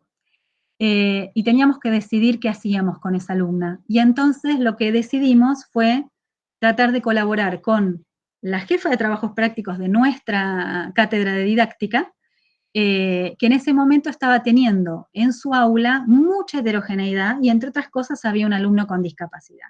Y ella sentía que sola no podía enseñarle suficientemente como ella quería. Y por lo tanto dijimos, bueno, ¿por qué no planteamos una colaboración entre la estudiante de prácticas para que aprenda algunas cosas en relación a la enseñanza y también a la colaboración, y también para que pueda tener algún rol dentro de esto de pensar conjuntamente con un docente efectivamente en el rol de coformador, ¿no es cierto? La experiencia que ella cuenta tiene que ver con valorar mucho lo que para ella fue poder hacer sus prácticas en esas condiciones y tener oportunidades de reflexionar sobre lo que sucedía en esas prácticas como afuera del aula, para intentar comprenderlo mejor. Para ella fue muy importante eso. También cabe destacar que esto es además de a la practicante, invitamos a 2 ascriptas nuestras para que tomaran registro de todo esto, y esto todavía lo estamos procesando y estamos haciendo una pequeña investigación. Y quiero cerrar con un testimonio de un estudiante actual, Sebastián, que Sebastián es un profesor, un estudiante del profesorado, pero también es un profesor en ejercicio, que en su aula tiene varios alumnos con discapacidad. Y él, antes de cursar las prácticas, venía, o sea, al momento que empezó a cursar las prácticas, que empezó a tener este grupo, estaba haciendo algunas cosas. Pero lo que hacía, después que empezó a cursar didáctica, y además en simultáneo empezó a cursar la materia de enseñanza de las ciencias e inclusión, empezó a como hacerle ruido todo lo que estaba haciendo y empezó a revisar su propia práctica. Y esto es lo que él dice al momento de iniciar. Dice, antes de la clase, la primera clase, sentí entusiasmo por ser la primera vez en la que apuntaba a que ellos, los alumnos con discapacidad, trabajen un contenido similar al del resto de la clase. Y no quise dejar de traerlo por la palabra que utiliza, ¿no? Entusiasmo. Por contraste con el miedo, el temor que teníamos antes, y acá aparece esta idea de entusiasmo. Y entusiasmo por cambiar las condiciones en que venía trabajando y aprender algo nuevo y cambiarle las condiciones a los chicos. Bueno, voy a ir cerrando entonces, y una cosa que sí quería destacar es que este recorrido que hice es posible en unas ciertas condiciones, porque tenemos pocos alumnos, hay otros profesorados que no tienen estas condiciones y no pueden hacer estas cosas, y habrá que hacer otras. Lo que quiero decir con esto es, cada situación requiere pensar algunas cosas diferentes, y en este sentido, comentarles que en una experiencia de 2017, que ya compartí unas diapositivas más atrás, eso que hicimos con otro profesorado era con un profesorado con muchos estudiantes. Y aún así nos la pudimos arreglar con otro dispositivo, no era este, no eran estas diversificaciones, eran otras cosas. Pero con la idea que me quiero quedar es que si buscamos, si investigamos, si nos juntamos con otros, si mantenemos las puertas de nuestras aulas abiertas, si pensamos la interacción con colegas, con otras instituciones, también se pueden pensar otras condiciones para que cada vez más estudiantes con y sin discapacidad aprendan cada vez más cosas de matemática. Solamente les comento, si les interesan algunas de nuestras publicaciones, se las dejo en la presentación. Bueno, muchas gracias. Voy a dejar de compartir, así los veo. Bien. Muchas gracias, Verónica. Súper rica la presentación y el aporte de lo diverso la diversidad de ángulos, ¿no? Desde el cual enfocan la problemática. Bueno, yo te escuché como yo trabajo en esta problemática, pero como psicóloga, vengo desde otros lugares, ¿no? Y me parece que no hay otra en esto que pensaba en 2 cuestiones que vos en las que se insistía, ¿no? En tu exposición, y es esto de la pregunta, ¿no? La pregunta que habilita, ¿no? Si no interrogamos, vos decías esto, ¿no? De cómo cambiar el posicionamiento de esta niña, y vivir, y a ver, bueno, vamos a preguntarnos por esto que habilita, porque si rellenamos todo, no podemos avanzar, ¿no? Y por el otro lado, el tema de la falta, de encontrarnos en falta, ¿no? Como lo que le pasaba a Fausto. Y creo que esto es súper importante para poder pensar, pensaba, ¿no? en la interdisciplina, en que creo que esta problemática o se hace a partir de un inter o no se puede hacer directamente. Yo le comentaba, bueno, ayer hablando con Sabrina, le comentaba que una vez le comentaba en otra institución a alguien una docente a cargo de una escuela especial, ¿no? Entonces yo muy orgullosa le dije que estábamos trabajando sobre esta problemática, tratando de transversalizarla, y en la parte en algo tan aparte que la abstracción, lo que implican las matemáticas, ¿no? Que es una figurita difícil realmente. Entonces yo le decía que esto estábamos tratando de trabajarlo desde la formación, esto que vos decías del posicionamiento, desde otro lado se lo dije, pero no del posicionamiento.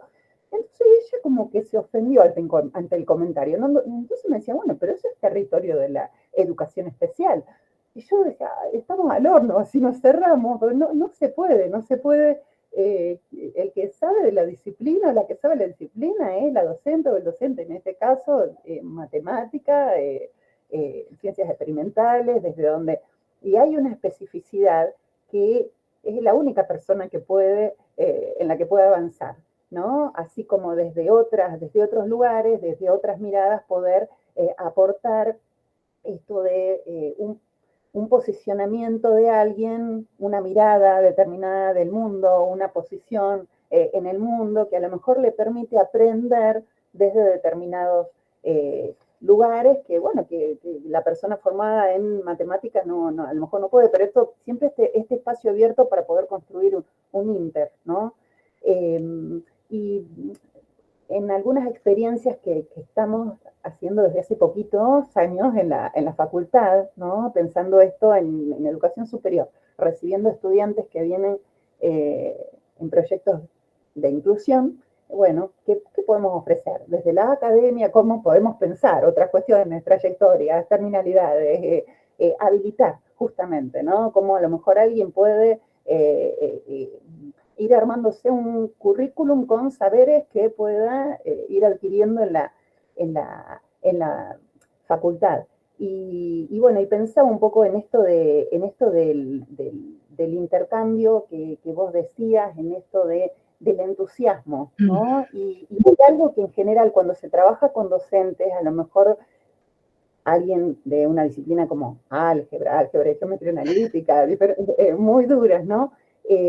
Hace poquito nos estuvimos reuniendo en una instancia de intercambio de formación con personas que habían estado trabajando en distintas áreas, ¿no? Y primero, yo hay algo que destaco mucho, que creo que es esto de percibirnos en falta, como Fausto, nos permite abrirnos, nos permite investigar y nos permite, ir a otros lugares y poder compartir, ¿no? Y hay algo que todos repetían, que era que la experiencia con estudiantes con discapacidad les había dado herramientas para trabajar con todo el estudiantado, que justamente cambiaban de posición, por eso me pareció tan interesante el hilo de tu trabajo, ¿no? La tesis que estás trabajando, porque creo que esto de la posición más o menos habilitante me parece que es muy interesante como lo planteaste.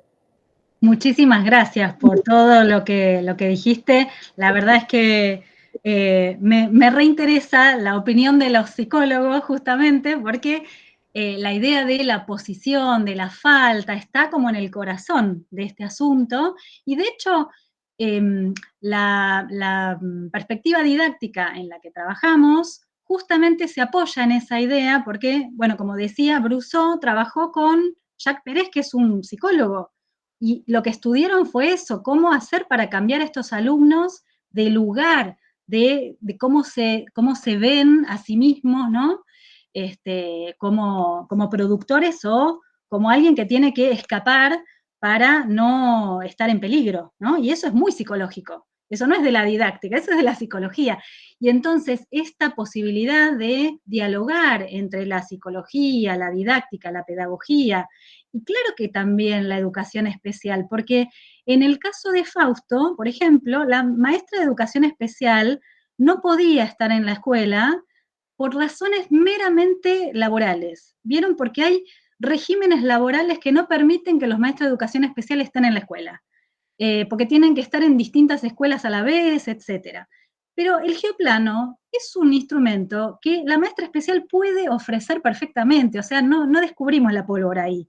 Ahí la educación especial puede ofrecer ese recurso, pero como decías vos, el que tiene el saber matemático, el que tiene la pregunta didáctica, El que sabe qué es lo que quiere lograr con sus alumnos es el docente.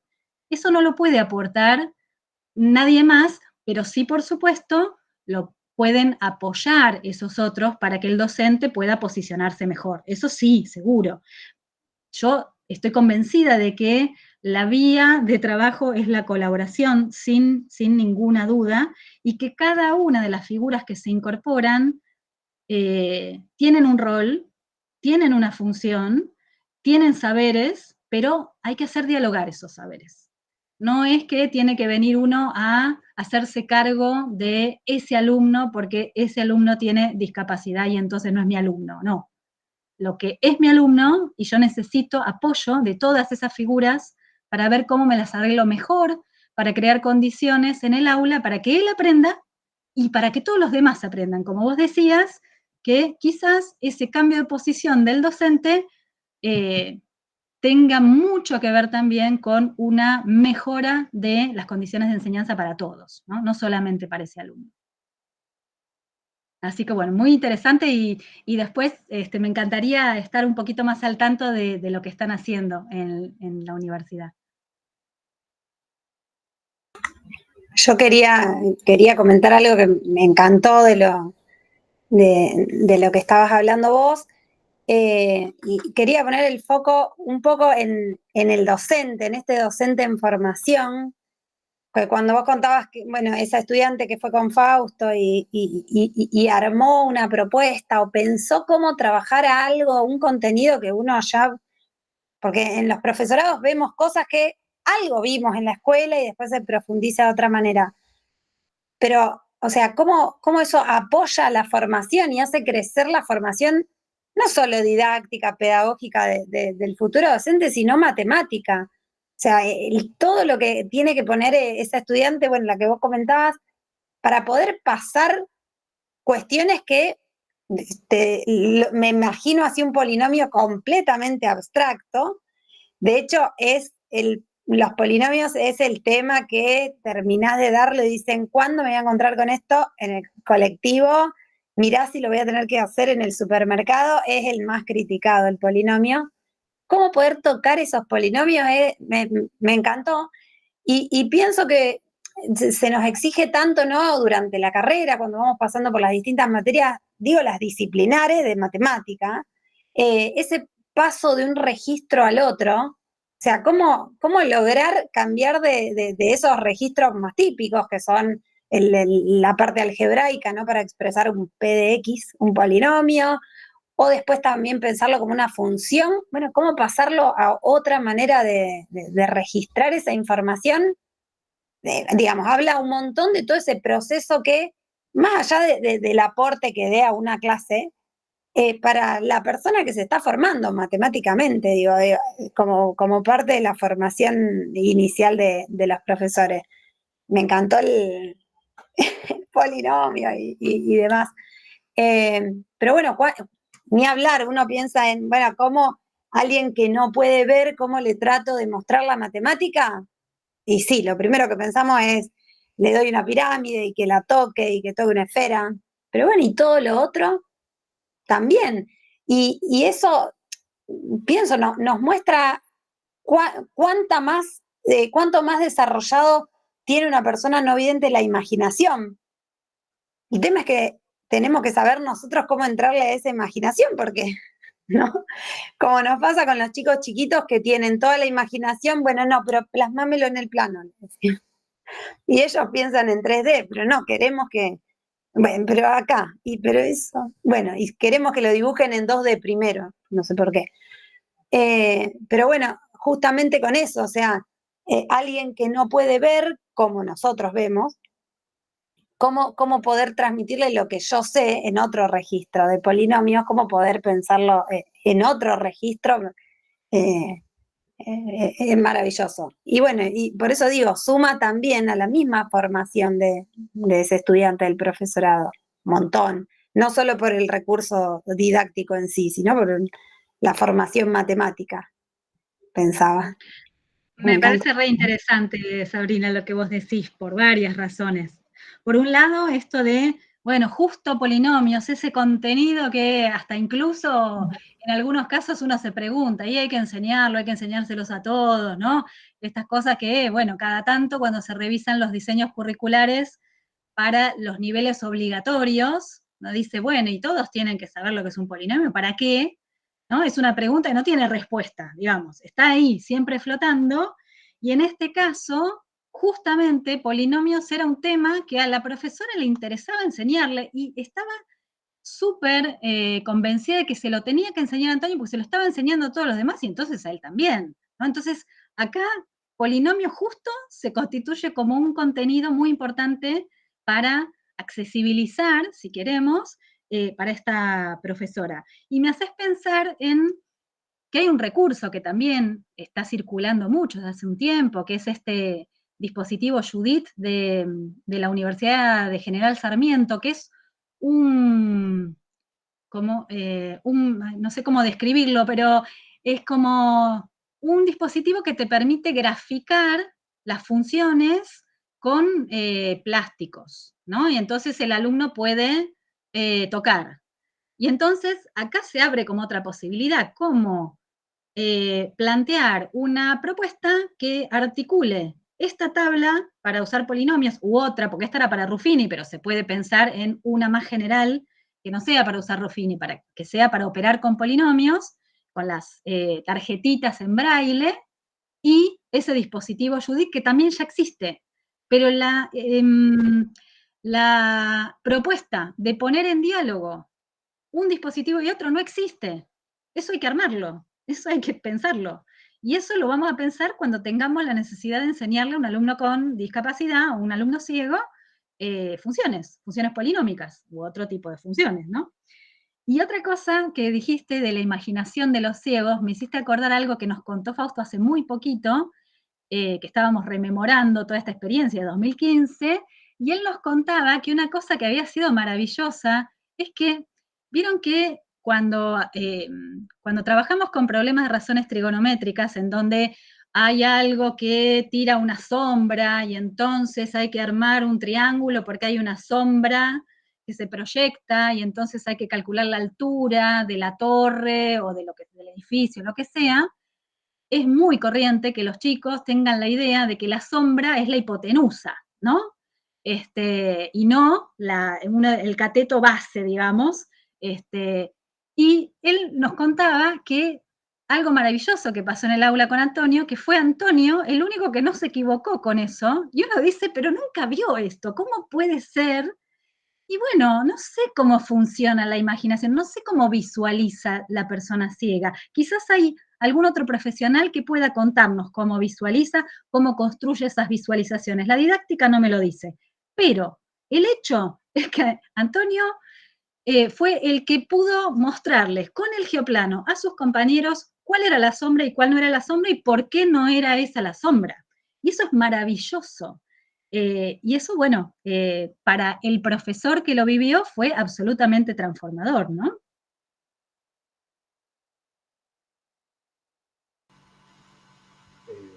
Buenas tardes. Maravilloso. Ahí José levantó la mano. Buenas tardes. Buenas tardes, ¿cómo te va? ¿Qué Antes que tal? nada, muchísimas gracias por la conferencia. Ahí te escribí un mensajito por el chat.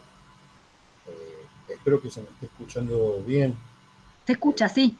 Muchas gracias. No, la verdad es que fue una exposición muy lúcida, muy clara, y que a mí en particular me interpeló mucho. Yo soy egresado del profesorado en matemática de la FAMAF, de la UNC, y soy ciego. Entonces, al escucharte de todas las vivencias que habías traído de estos estudiantes que transitaron el secundario, no pude evitar justamente interpelado, entender esas vivencias,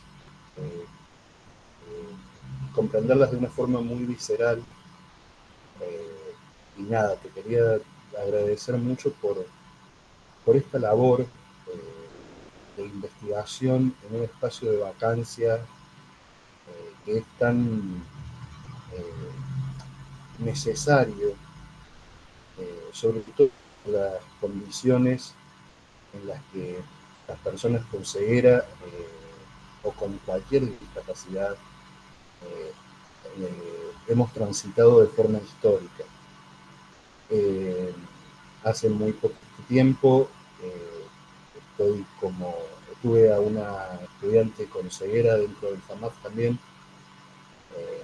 Nosotros en la facultad hemos desarrollado una tabla de velcro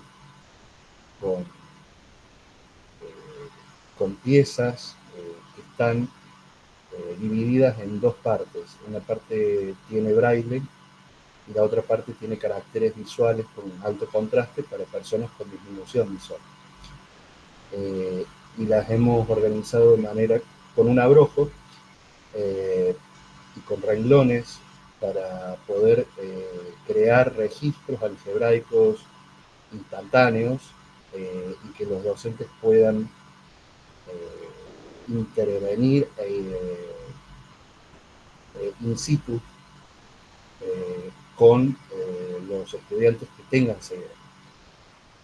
Algo que pasó hace poquito es que justamente cuando hablaba de los polinomios me acordaba, estuve un tiempo largo generando toda una secuencia didáctica para esta chica que estaba haciendo el ingreso y apareció trabajé mucho con la noción de humanos por medio de Mónica Villarreal,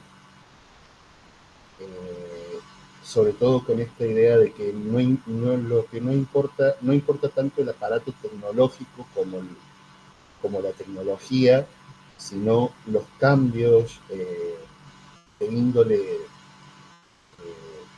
pedagógica y matemática que se generan al introducir estas tecnologías, cómo estas herramientas redisponen el saber sabio y el saber hacer enseñado en términos de Chevalar.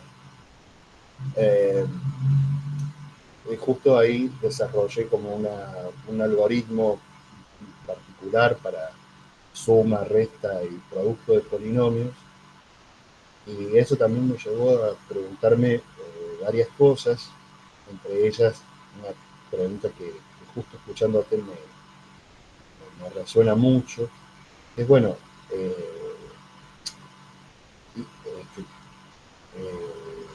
que también acá otra de las oyentes formulaba, y es sobre la naturaleza misma del conocimiento matemático y de cómo puede ser presentado. Si bien en la TSD Brousseau habla de los medios, Chevalar creo también habla de esta transposición didáctica y de cómo el conocimiento a ser enseñado también tiene que ser interpelado.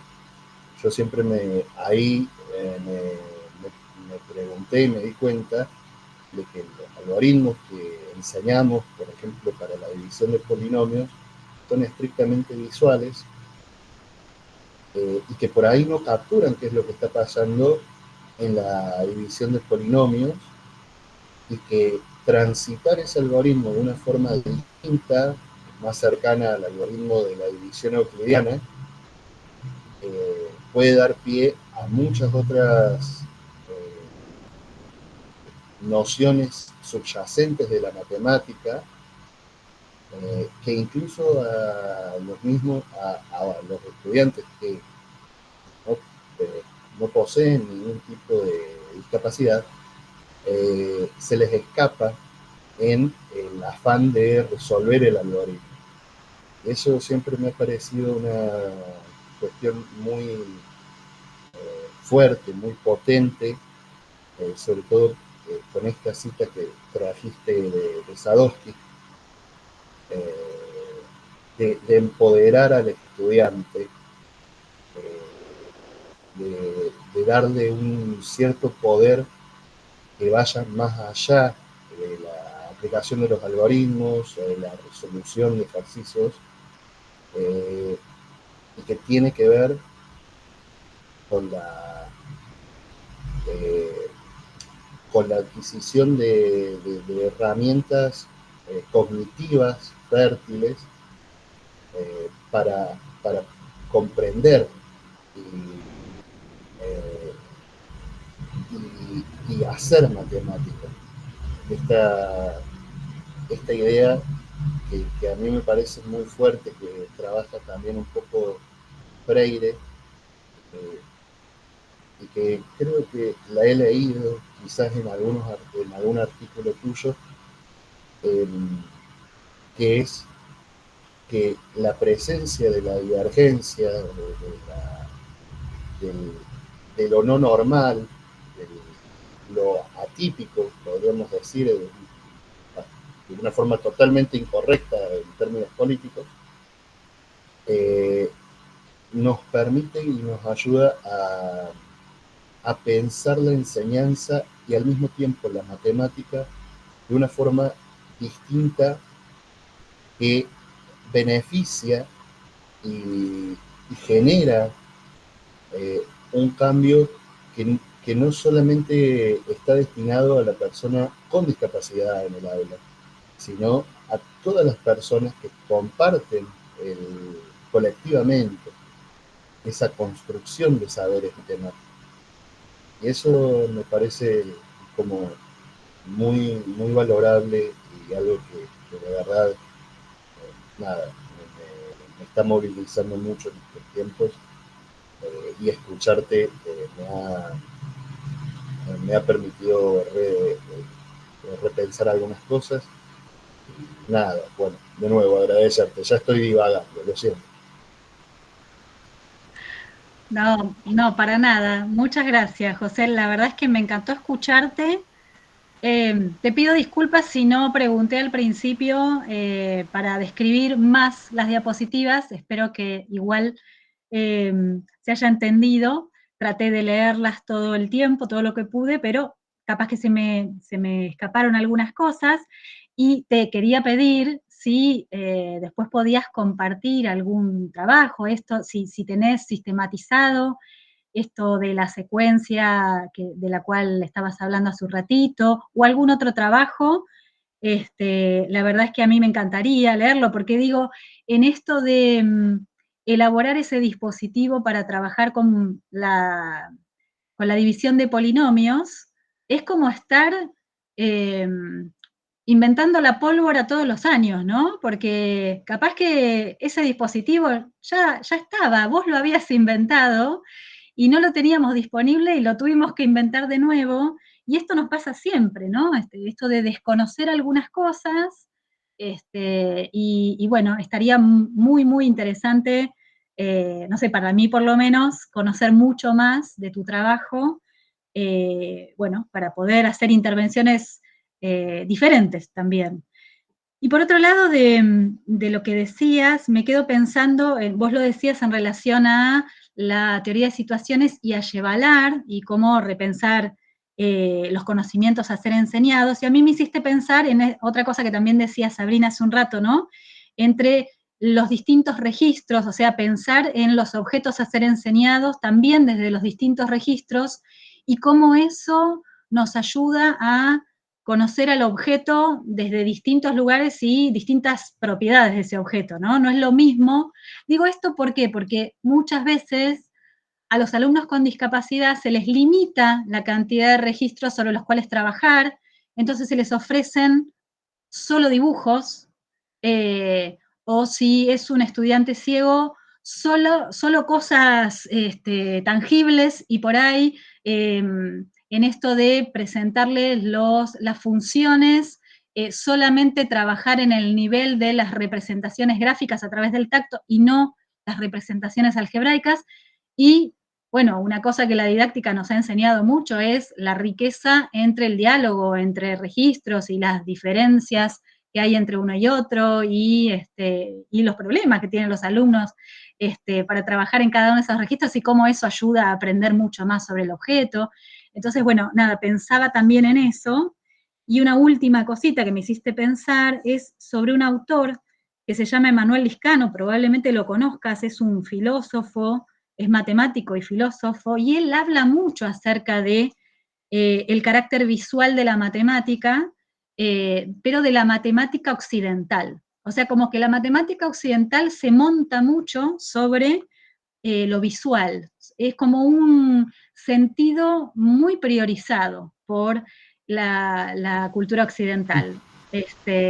Y eso, cuando lo encontramos a este autor, nos parecía que nos servía mucho para pensar en la enseñanza de la matemática para los alumnos con ceguera. ¿Cómo sería eso? ¿Qué hay que repensar acerca de la matemática?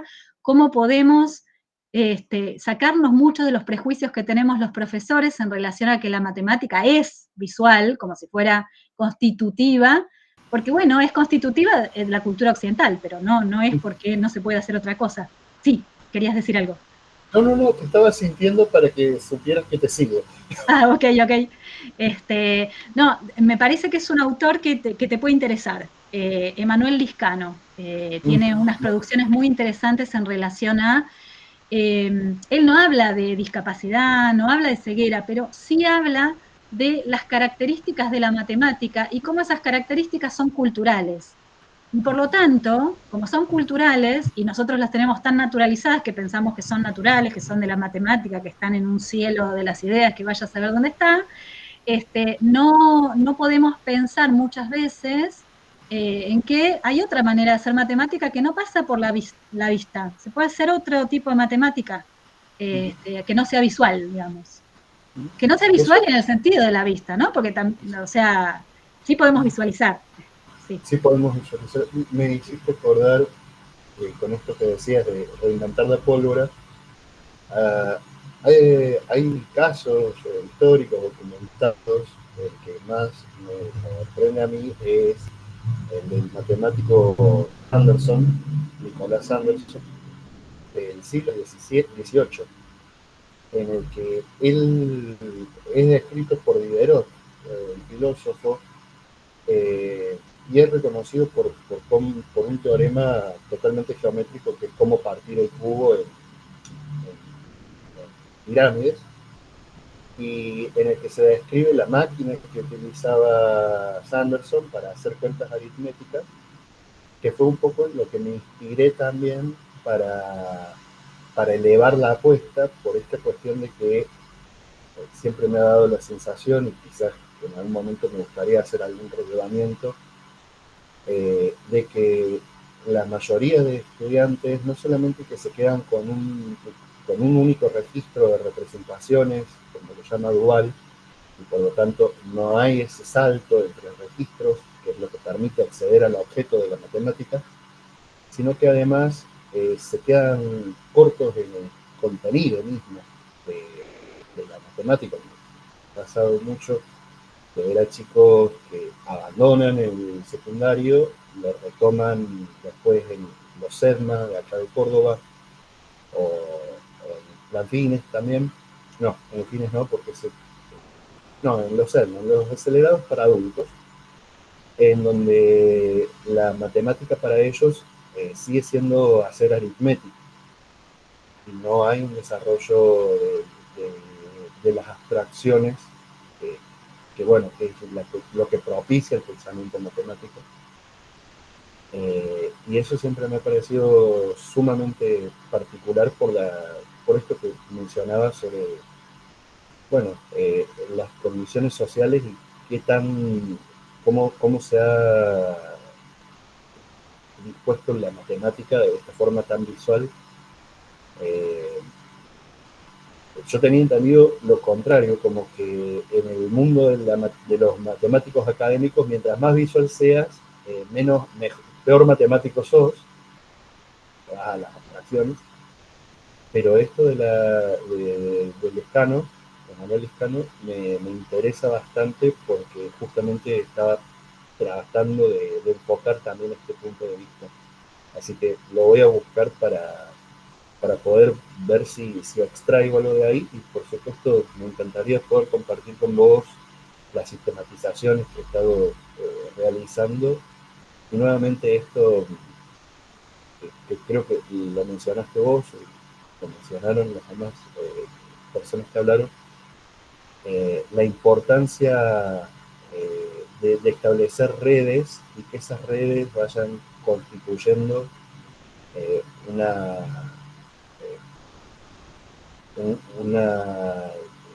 vayan cimentando unos conocimientos que se puedan difundir de manera más abierta y más libre, que no quede en una cuestión de nicho, justamente para proveer de mayores herramientas a los docentes de formación, a los docentes en ejercicio, y que no se queden en este momento de pánico, de temor,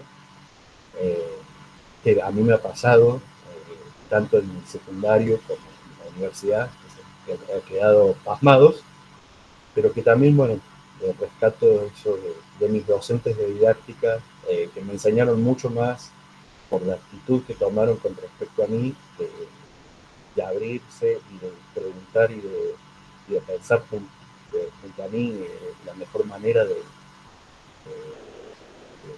dar lugar a las gestiones curriculares.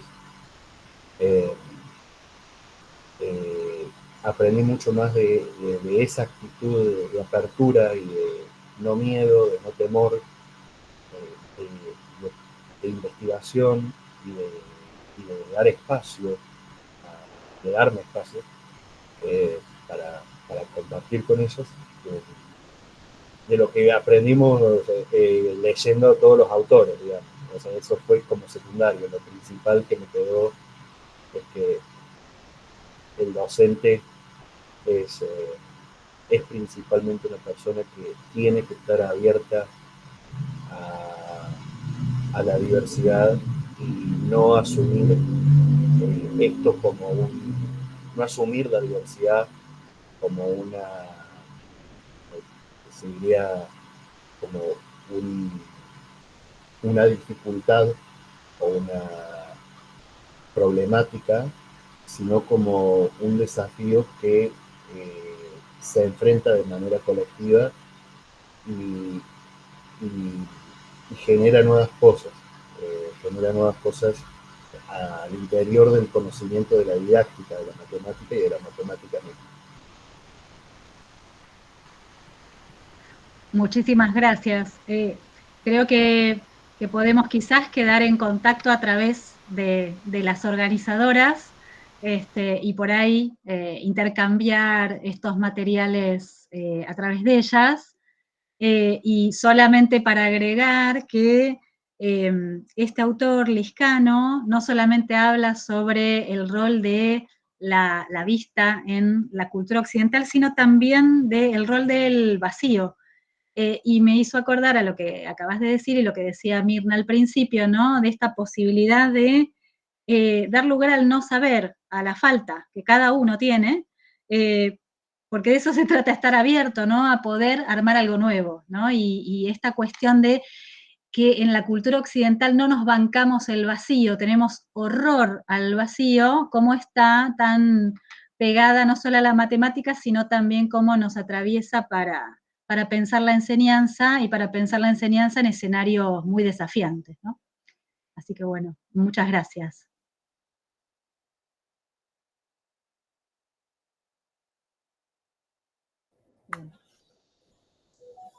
Bueno, ya estamos en hora, recién pasadito unos minutos de las 8. Así que, bueno, si nadie tiene... Vamos a invitar ahora unas palabras de cierre. Así que